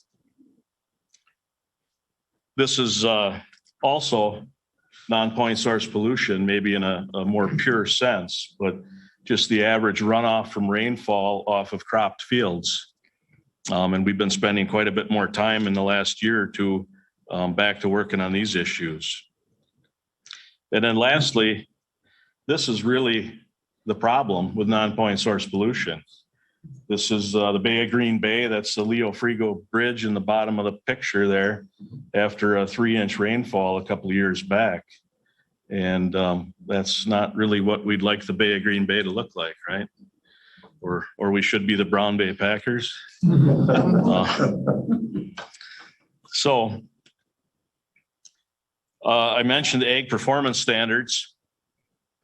And just briefly, I have to throw this in almost everything I ever talk about because it pervades our work life so much. But I think a lot of these are no-brainers. But having said that, we still deal with them almost daily. Livestock. So first of all, the ag performance standards have been out here since 2002. In a administrative rule, NR 151, also in a DATCAP administrative rule, ADCAP 50. And then if you recall, about 2.5 years ago, we codified most of this in a county ordinance also. Livestock prohibitions, no overflow of manure storage, no unconfined manure piles near streams and lakes, no direct runoff from feedlots and feed storage, and no unlimited access by livestock. You'd think those would be simple things. They're not. All farms should have a nutrient management plan that meets the Wisconsin Phosphorus Index. Phosphorus has been a big problem in Wisconsin, and a lot of the planning we do starts to target that specifically nowadays. All farms in the water quality management area, that's that 300 feet of streams, 1,000 feet of lakes, should have clean water diverted away from things like feedlots and manure storages. And then lastly, all manure storage facilities must comply with state standards. So we talked about acquiring funding before, and these are really our major sources of funding. The Department of Agriculture, Trade and Consumer Protection has a grant, yearly grant. DNR has these targeted runoff management grants that are more of a competitive process. We do a lot of work with our counterparts across the street at USDA, Natural Resource Conservation Service. And one of the reasons we do that is they have a fair amount of money available and not very many staff to put that money out there for the public in Waupaca or the farming and landowners in Waupaca. So we help them with that. It's a good source of funds for us to do the work that we do. DNR and DATCAP administrate a program called Notice of Discharge. That's really an enforcement program. And then there's a few other various things that we do. Multi-discharger variance is a program now where the point sources contribute some funding to the work that we do. So just talk about each one of those a little more in depth here and with some pictures of what we did throughout the year. But that DATCAP Soil and Water Resource Management Grant is a yearly grant because we have that 10-year plan. So this is some pretty consistent funding for us. It focuses on the water quality and erosion control. Most of the landowner cost share is a 70%. Some of it's a flat rate for field practices. And the farmland preservation program that you hear Ryan talk about a fair amount when he's up here talking about zoning issues, that's part of DATCAP's chosen list of projects that we implement here too.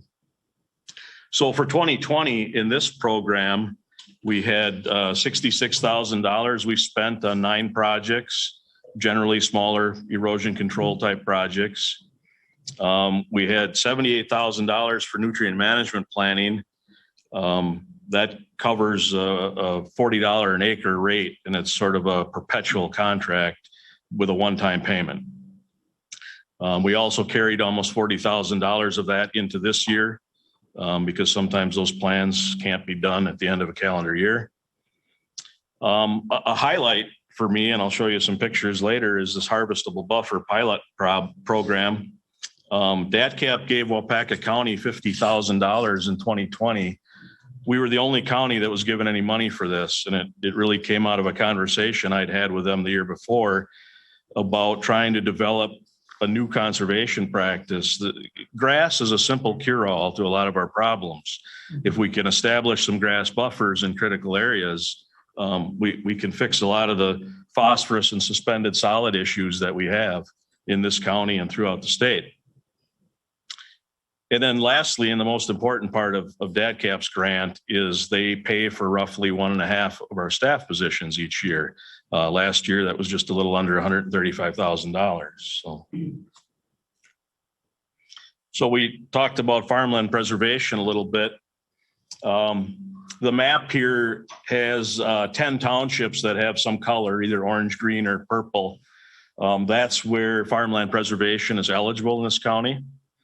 Ryan and I worked on that back in 2014. I think we started to get the first 8 townships in. We've added 2 more since then, and we've worked on a couple of accelerators that are called ag enterprise areas. And those are what you see in the green and the orange. They're farmland preservation, but they're also an ag enterprise area. So what is our benefit to farmland preservation? You hear about it with zoning aspect when Ryan talks, but for us, it's a conservation incentive program. If a landowner wants that tax credit, they have to be in conservation compliance with those NR 151 prohibitions I had up here before. A big part of that means they have to have this nutrient management plan. And as part of this, we have to do an inspection every 4 years for them to maintain their eligibility. We issue them a certificate. It has a number that goes on it that goes in their state income taxes. This is an income tax program, not a property tax program. And each year they get a $7.50 an acre tax credit if they meet the criteria and they have that number to put on their tax form. So what did we do in 2020? We had a little over 40,000 acres that were certified for just the regular farmland preservation. That brought in slightly more than 300,000 in tax credits to Waupaca County. And then in those ag enterprise areas, that requires a contract with us, but it ups that amount from $7.50 to $10 an acre. And we had 7,100 acres of that for 71,000 in tax credits. And as part of the program, we have basically one staff that does this most of the time. He did 69 farm inspections last year. So that's how we generate some of the work we do. If we go out and look at the farmland and we find problems with that, then we go to the landowner and say, hey, we should work on this together, right? And it works pretty good for us as a voluntary incentive program. So we talked about nutrient management as one of those requirements in NR 151. And that's something we work on pretty heavily each year. As you can see, our numbers have been going up pretty steadily in that 5 to 10% growth each year.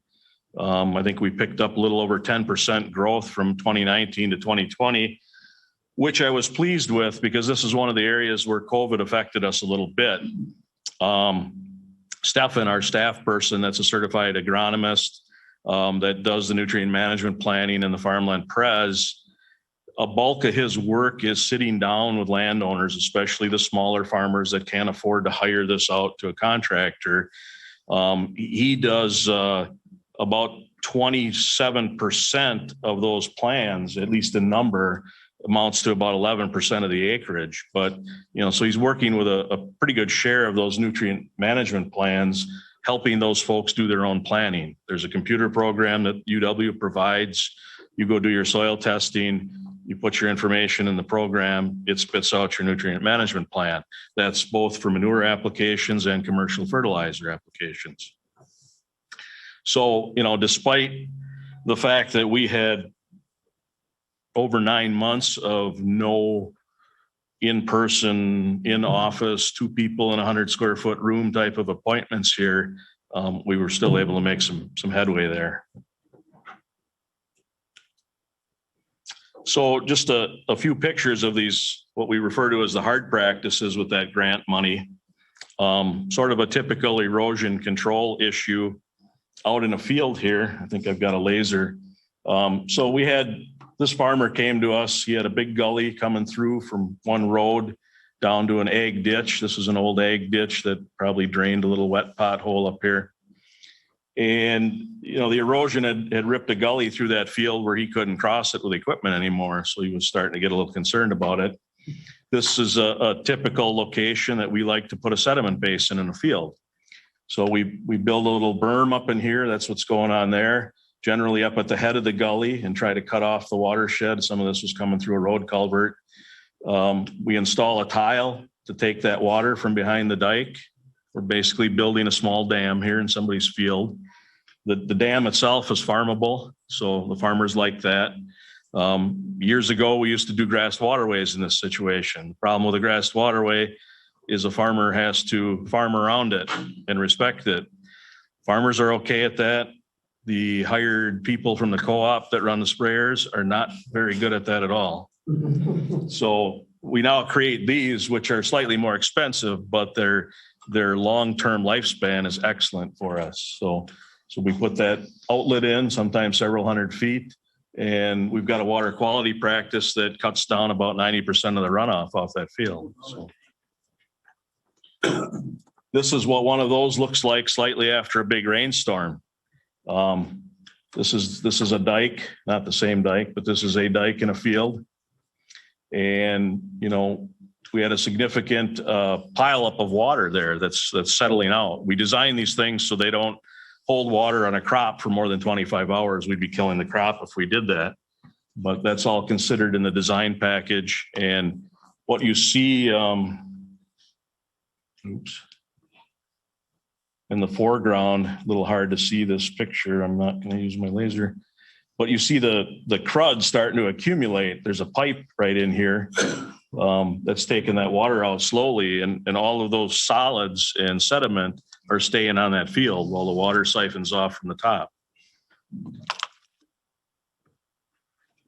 I'm trying to mimic your laser. I see that. So that the Zoom people can see. So anyway, we'll move on. I talked about the harvestable buffer program a little bit.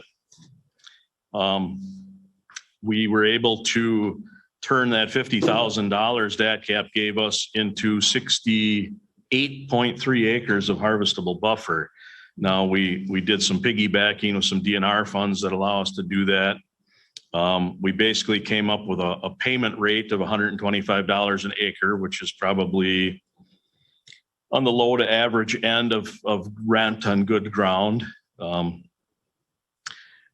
of the problems with these kinds of incentive programs in the past is the payment rates have always been way too low. The farmers weren't that interested in giving up ground, even if it was semi-productive, for $50 an acre. That's just not a value to them. So here's one of these buffers we created. There's actually an agricultural ditch. This one's actually considered a seasonal channel by DNR. And then we have 60-foot buffers on either side. The fields are in soybeans this particular year. That was last year. This year probably will be in corn. But we've got that grass buffer there on a 10-year contract with an annual payment. And another thing different from past programs is the farmers are allowed to harvest this. And that's what you see going on here. They've cut the grass for hay. Generally, it'll be a heifer feed, maybe steer feed, depending. Probably not high enough quality for the dairy cows themselves, but still a valuable feed for them, besides taking the payment on the ground. So pretty happy with that. We helped DATCAP create some contracts for that we used. We're working on some reporting to see what benefit that did. And they've now established a grant program for us to get more money. And we were already awarded $32,000 more for 2021.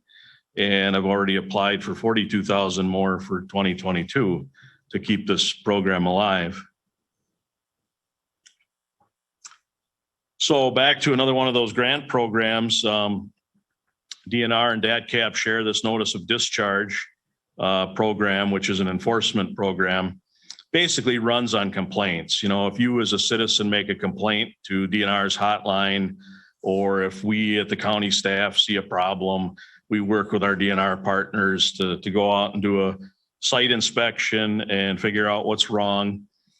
One of the things about our work in a lot of aspects is that we are not allowed to enforce things that are against statute, administrative rule, or county ordinance without an offer of cost share. And you say, Brian, that sounds crazy. It does sound a little crazy. I would probably attribute that to a rather powerful ag lobby and the fact that some of these solutions are very expensive from a business standpoint. So the rules that have that in place have withstood 20 years now. So 4 governors over a 20-year period. You know, I guess they're pretty solid at this point that everybody feels that's the way it should be. I don't know that I always agree with that, but it certainly helps us get some work done. So these programs could be 70% cost share. They could be 90% if a farmer can prove economic hardship. They're oftentimes a very long progress. The fact that DNR issues this notice of discharge to a landowner, it may take us 3 to 5 years to work through the process. That makes him eligible for these grants.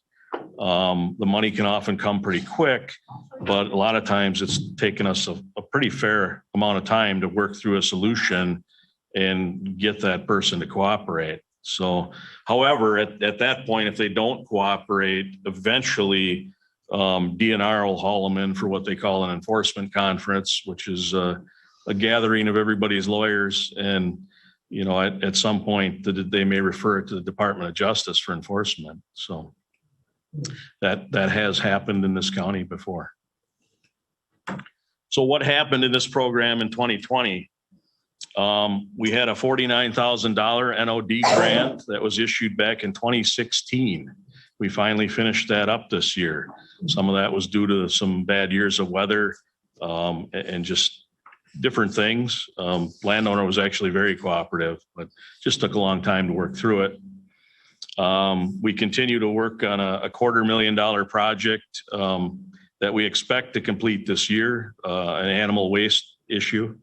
You know, I often go out with the DNR folks on these inspections, and for the animal waste ones now, it's all about water testing. They go and test the effluent where it comes off the farm. Oftentimes it'll be the culvert at a road ditch or something like that.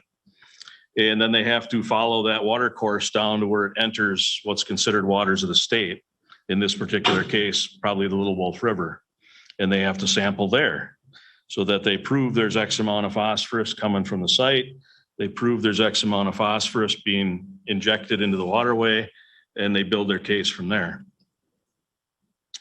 Probably the downside for us is there's not a lot of staffing grant available for these jobs, although we don't do that many of them.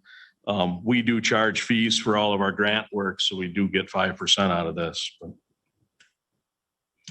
So what does that particular notice of discharge look like? Here's a map of it back from 2016. It really revolved around a couple of gullies in a very large field. That was an existing one. There was a new one that ripped up here. The complaint actually came from the town of Little Wolf. The town supervisor in charge with inspecting their roads and their ditches called up because that blowout also blew their road ditch out, including all the stone armor they had previously put in it. So a little close up on what happened there. Here's the road ditch on the opposite side of Spring Creek Road. This is not a blowout. This is actually sediment deposition in a wetland in this case, which is really what got DNR a little riled up about it, was that there was so much sediment that came off that field. This was 16 inches deep. So we had to, DNR took that one fairly seriously. Most of these revolve around ag waste, not around sediment, but. And just a little better aerial photo of what we actually did. More sediment basins was our answer here. This is that same field. This was the original gully through the middle of it that's now plowed shut for the most part. We installed a total of 9 of these sediment basins with several tile lines out on this large field, basically to fix all these gullies. So now you just have a series of outlet pipes along the road ditch that, generally the flow reduction is somewhere around 90% from a peak rainstorm to what comes out that 8-inch tile, 6-inch tile, whatever it may be. So. Moving on to another grant program here, the federal program, USDA NRCS's Environmental Quality Incentive Program. This is a pretty big program for us. 2020 was probably a bit of a down year.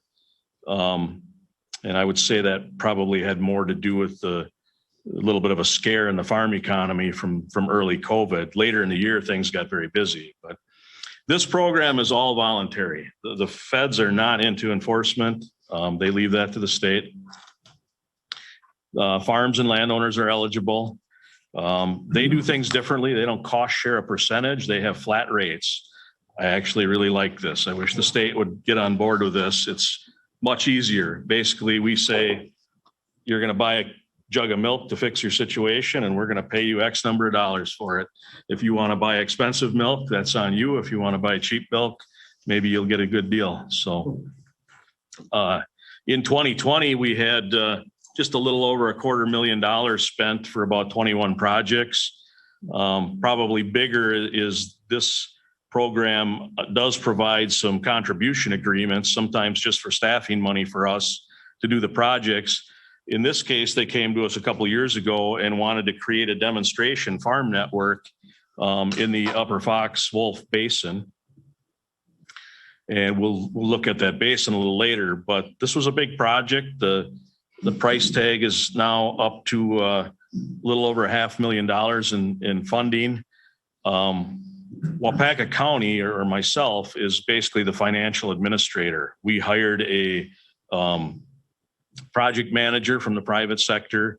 There's a couple of NRCS employees assigned to it.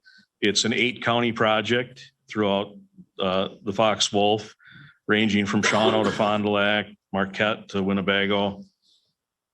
And we've got 10 farms that participate actively in it. So.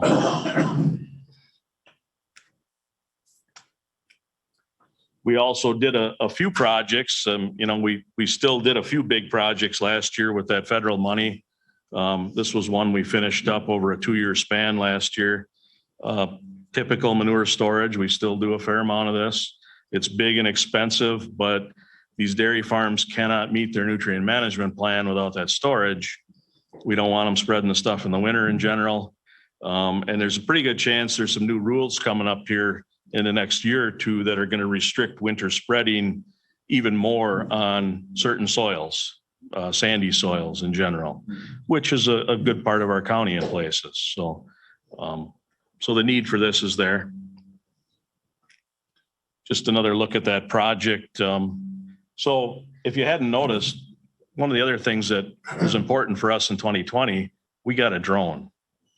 So all of these pictures you're looking at are mostly drone footage now.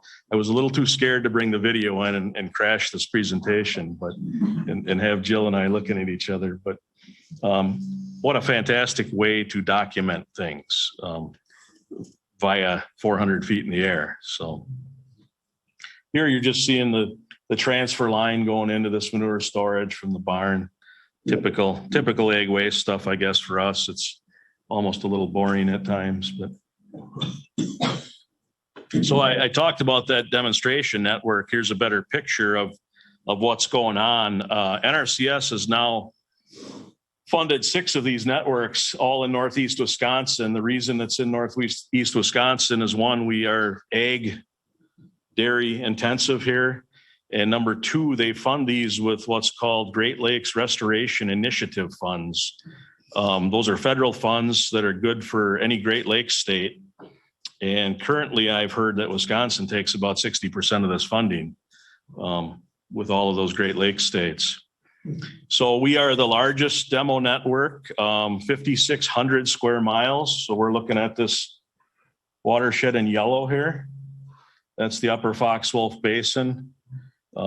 Actually 15 counties, 8 of them have active participation.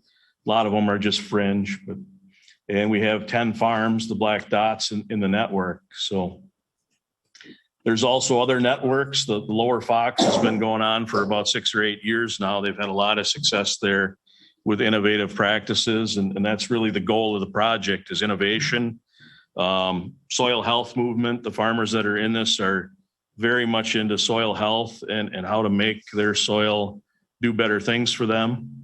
And there's a pretty big public outreach and science component to the project also. Just try the laser here. Just a little closer look at our network here with the names of basically every county has one farm. Fond du Lac's actually got a couple. Green Lake Association is a partner with us in here, so it's not all government entity. They've got a pretty good piggy bank to do work with farmers in the Green Lake watershed. So they've been fun to work with too. So what are some of the things we're doing in this network? There's a pretty big focus on cover crops, soil health, and then this is what we refer to as low disturbance manure application. And the benefit of low disturbance manure application is that these farmers can apply manure during the growing season on a growing crop. That gives them more leeway with their nutrient management plans. And for some of these farms, you know, they're DNR permitted farms, so they really have to follow the rules closely. So in this picture, you're seeing manure injected into a cut hay field. So this would be after first crop or after second crop. They inject the manure in, and a month later, they're taking another hay crop off. Doesn't damage the roots as much as you'd think it does. And, you know, they can get 8,000 or 10,000 gallons on a field with minimal damage. So that's a pretty big deal for some of the big dairies. Just another look at that into a cut wheat field. So wheat comes off in July, they can apply manure, and then they turn around and put a cover crop into it or some other crop. Could be a wheat field from the year before too. Basically, they'll apply manure and put corn back in if it's early enough in the year.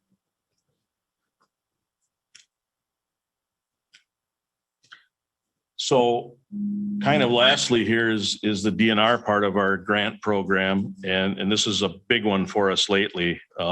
They have what they call the Targeted Runoff Management Grant Program.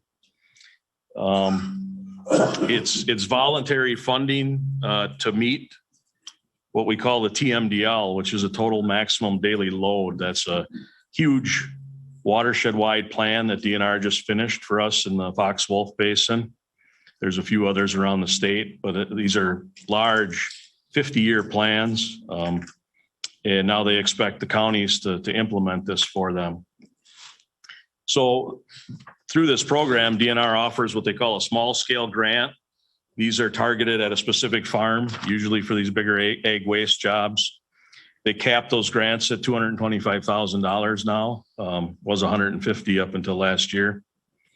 Then we have the large scale version, which is what we're starting to take part in quite a bit. Those are 3 to 4 year grants for a watershed sized area, what we call a Huck 12 watershed. I equate that more to about a township in size on average. Those are now $600,000 grants, and they come with pretty good staffing money. They used to be $1 million grant, and they didn't have as good a staffing money. They decided to spread the wealth around a little bit and to add more staffing for counties because that was an issue for us to implement this. But all of this is a competitive grant process. It takes about 8 months in advance, sometimes a little longer. And the large scale grants require what we call a 9 key element watershed plan. So that's a whole nother adventure to prepare to even be eligible for this grant. And we'll get into that in a second. But for 2020, we completed one small scale project that was still a $150,000 version. We were awarded a $221,000 one for this year. So you're always being awarded a grant a year behind when you can actively start to use it. And we started year one of our Bear Lake large scale grant. That one was still the version that could be almost $1 million, and ours is. And we were also awarded a large scale grant in the Waupaca Lake watershed. That's a $600,000 model, but it comes with that better staffing grant money with it. So getting back to that TMDL plan, that large basin-wide plan, what is it? DNR hired a private contractor to do this plan for them. They've got about 5 years stuck into its development, an enormous amount of public participation. I went to some meetings over in Winnebago County, public hearings. There were a lot of folks up in arms about it at first. Some of the people that were the most nervous were the point source dischargers. So your paper mills, your city treatment plants, because they have to follow the TMDL also. And so, basically they capture the load and then they split it up into a pie of who does what. And a little bit more about that load allocation. You get pollution loading from farms, you get it from those point source places, and there's some natural background pollution going on in our water that we can't do a lot about. But so these things are all allocated within this big plan, and then they pick a reduction. And for us here in the Wolf Basin, the reduction is significant. It's like 83% is what the target is. Here's just a map of where these TMDL plans exist in Wisconsin. This color here are ones that are already being implemented. The two gray ones are the big ones, the Wolf Basin and the Wisconsin River Basin, that are now complete. This is the first year of implementation this year. And then we've had some smaller ones. That Lower Fox has been around for a number of years. Partly because the Lower Fox is a pretty nasty place from a water quality perspective. So we talked about 9 key element planning. So this is what we have to do to get eligible for these large scale grants. And sort of on a whim, we started doing this a few years ago when NRCS came to us with some funding to do one in this Bear Lake watershed. So we did one in Bear Lake, actually made some money on it. Didn't take us $48,000 to do that plan. They allowed us to buy some equipment and do some other nice things with the leftover. In 2019, we decided to pursue another one. Got a river grant for that. So that's Bear Lake here, Waupaca Lake watershed there. Those two are done. And then last year we completed the Shaw Creek. Also got some EPA funding for that. what I've discovered is doing these 9 key element plans, people start calling you up with money if they know you want to do them. I joke that money's been falling from the sky the last 2 years, but it really has. The state is so willing to move forward with implementation. If you're a county that's willing to do this, they're willing to help out however they can. So, and just recently, the cycle of doing these plans, getting the grants, is now creating enough excess staffing grant that we hired a new employee 3 weeks ago. And her job will be to continue to write these plans, to continue to get us this grant funding. So we're looking at 2 more watersheds for this year that we've started the planning process on, just to keep going on that. So what does a 9 key element watershed look like? Plan look like? It's got a pile of maps in it. This is probably one of about 30 maps that look like this with the outline of the Bear Lake watershed. We do all this mapping with the use of GIS. All of our data is spatial. This particular map shows erosion vulnerability on fields. So all of these little colored objects on that map are a farm field, and they're assigned a different vulnerability rating based on their slope and how close they are to the stream and their crop rotation and things like that. The other beauty of this is it allows us to target this. We can go to our GIS and churn out a mailing list for just the fields in red or yellow. We can do a mailing or a contact with those landowners. Basically this plan is telling us, that's who you should be working with first and foremost. That's where you should spend your money to get the best use of it. Here's just another map out of that. I picked this because this is a map in that Bear Lake watershed plan that depicts where we should be doing riparian buffers. Remember, I talked about the harvestable buffer program. So here's a map in this plan that says this is where you should, this is where you should have these buffers. So we use that as guidance when we target those folks.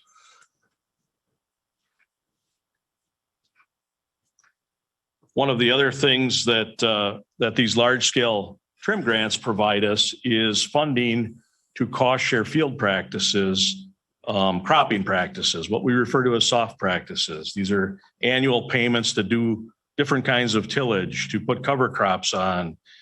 We haven't had that kind of funding for 12 years in our department. Everything's been focused on the manure runoff, the hard practices, the static structures that we build in a field.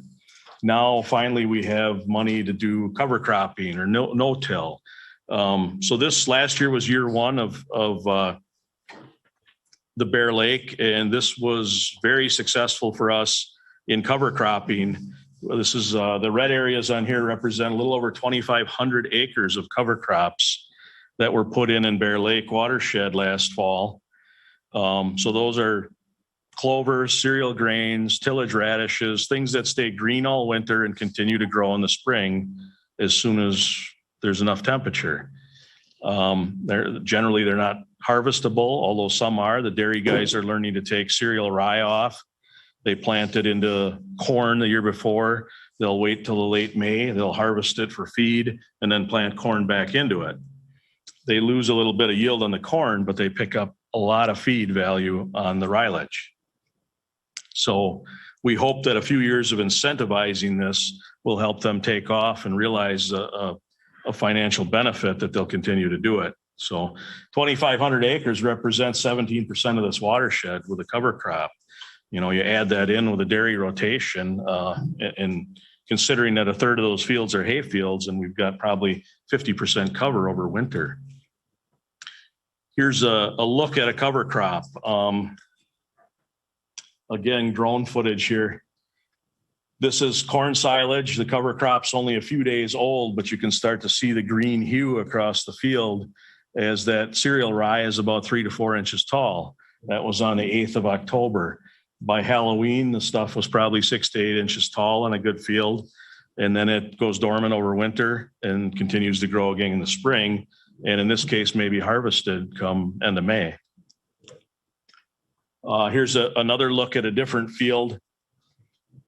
The cover crop would be this light green. That's a multi-species mixture. Clover, radishes, different things in there, kind of a soil health building mixture. And you can see the Manawa Mill Pond in the background there. So we use the drone now to actually check these programs. We have to prove to DNR that the farmers did what they were contracted to do. And we found that the drone is pretty useful. We can document it. You can't see it, but there's actually a field name and an acreage in the lower corner. And as the Stefan flies the drone over several of these fields, the data just keeps changing. It tells us which field he's in, how many acres were planted, and we use that as our documentation for the grant program. So we talked about 9 key element plans a little bit, and I guess my opinion of this is it's good to be in on the ground floor. This is a map of the current 9 key plans in Wisconsin, and they experimented with some big stuff in the St. Croix. I don't know what that's about, but in general, you've got a grouping of smaller plans in southeast Wisconsin. You've got a grouping around the Bay of Green Bay and Appleton, and then just a few of us out here doing other stuff. And here's a close-up, but there's our 3 approved plans in Waupaca. And you'll notice a lot of the counties around us don't have a lot of these. Outagamie and Brown do. The benefit to this is we're competing for a pot of money with less people, less other counties, less other entities. So that, that's good for us right now. I'd rather compete with less people than more. So what else are we doing in 2020? We still have a no-till prairie planter that we rent out. A lot of this is for these federal programs like CRP, CREP, CSP. These are programs that Lisa does over at NRCS, but she has no equipment to help the landowners implement this. A lot of these are done by non-farm landowners. They might be taking their land out of production and planting pollinator plantings or buffers along a stream or a ditch. They don't have the equipment to get the job done. So we rent out this planter. It's a unit small enough to be used on 40 and 50 horsepower tractors. So what did we do? We had a pretty busy year with this in 2020, which really meant that Lisa probably signed up a lot of folks in these programs. But we had 31 landowners rent this thing for 185 acres, broken down into, 75 acres of prairie and pollinator, 75 acres of pasture interseeding. A lot of that's the folks that are doing rotational grazing now. We had some wildlife covers that Lisa does. We took in a little over $5,000 in rent, and we had a really good year with not much maintenance fees. So we like that. Every once in a while you break something and then we've got to fix it. Here's our labor of love for a couple days in April. This is our tree sale out at the fairgrounds. We only sold about 32,000 trees this year, primarily because the wholesalers were low on stock. Trees are, like everything, in short supply right now. So that's really it for 2020. Questions?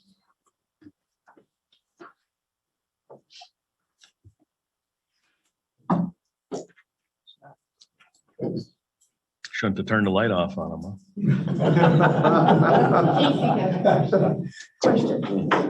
Do the farmers or the people who own land within a watershed, I don't want to say know it, but do we somehow notify them that they're in this watershed and they're eligible for funding? We do. Part of the planning process with those 9 key element plans is to have some public participation in one way or another. When we did the Bear Lake one, we actually had a meeting out at the Little Wolf Town Hall with most of the major producers, explain the project, listen to their concerns. With the Waupaca Lake one, we did things a little differently. We built the plan, and it was on a DNR grant, and our streams biologist that's assigned to Waupaca County, he wanted us to do a public outreach to the riparian folks in Lake Waupaca and along the Waupaca River. So once the plan was done, we sent letters out to all those folks, because keep in mind with GIS, we can push a few buttons and get all their addresses, right? Right. Comes right out the printer in envelopes. So we do these targeted mailings. Last week, we just sent out a targeted mailing for that watershed to the farmers saying, we've got this grant money now.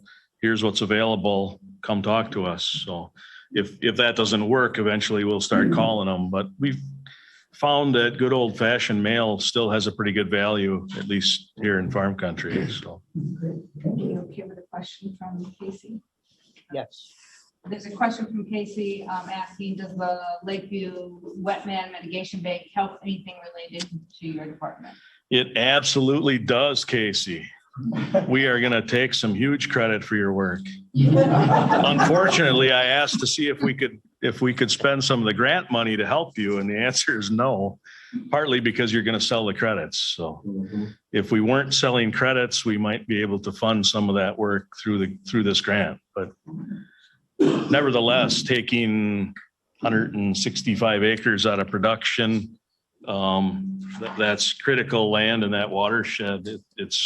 It's going to benefit the long term for that plan very well. All of those plans have a desired target of wetland creation or wetland restoration in them. And we used to do a lot of that 20 years ago. It's a little harder nowadays. DNR makes it harder through the permitting process. But yeah, I look at Casey's work as a freebie for us there. He may not find that as entertaining as I do. Jack. Brian, I just want to thank you for that presentation. I don't think most of us sitting here have any idea what's all involved in what your office does. And with my job at Co-op, I obviously get involved in a little bit of it quite often, and we see the work you do, and it's amazing. And you do have a good reputation among the farmers and the crop growers for the work you do. And I know you're working on one for me over there near Lakeview. Appreciate it. Just want to thank you. It's a very good presentation. Yeah, the guys in the department pride themselves on being user friendly and a good public resource. We try to get as much work done as we can voluntarily, even though we have the power to do things through ordinance. I find that those interactions usually take a lot more time and effort than it does to sell somebody on a practice. I mimic you, Jack. Totally right. This is one of the best informational presentations I've ever heard from that department. And I've been here a few decades. Who's laughing? Actually, all three presentations today were very good. That's what we're trying to do, educate the newer supervisors and us older ones here too, because I didn't know half of this stuff. More than that even. Thank you. Anybody else? It's not. Thank you, Brian, very much. Thanks for the great job you do too. All right, thank you. I'll take my black paper notebook here and Okay. run away.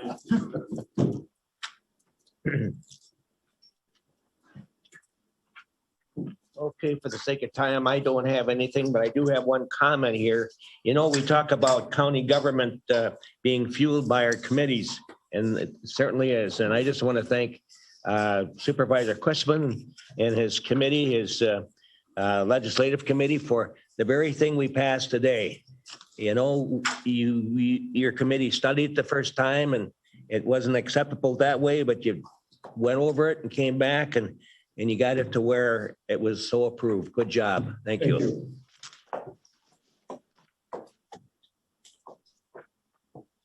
Okay, Jill, I guess we're going to do some reappointments here. We are. We have to reappoint Brian Kaminsky from the Waupaca County to the Fox Valley Workforce Development Board for a 3-year term. I'm sorry.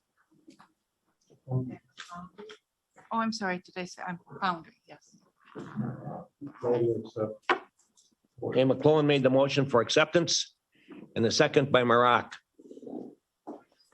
Any questions? Seeing none, all in favor, say aye. Aye. Opposed? He does a great job. I know. I've seen him in a number of meetings. Thanks. And then we have the redistricting committee appointments, which is made up of Chair Keppen, Vice Chair Pullman, Supervisor Vasquez, Kussman, Jerry Murphy, Terry Murphy, and Supervisor Zog. That's for the, once we get the census data, if we ever get the census. If we ever get it, yeah. Feeling that way. Nygaard moved to approve. A motion by Mr. Nygaard Wingalski seconds. and a second by Mr. Wingalski. Questions? I know I've been asked about that, so I said it's in the works, and here it is, so. All in favor, say aye. Opposed? Motion carried, and thank you.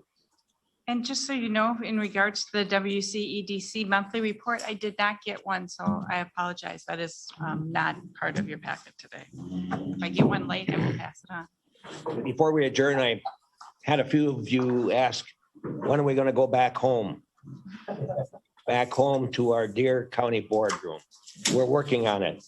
Probably won't be next month, but it'll be as soon as we got the changes being made up there. So I think we're all ready to go home. We got a computer system we got to learn again.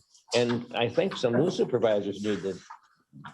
Correct. The new supervisors have not used our voting system That's right. before, but it just depends on the amount of time it takes us to get the equipment that we need to upgrade the room. We're kind of leaving it up to Clerk Jill here because she was a big part of revamping the whole system up there, and it's excellent. So, but I've got to relearn it too.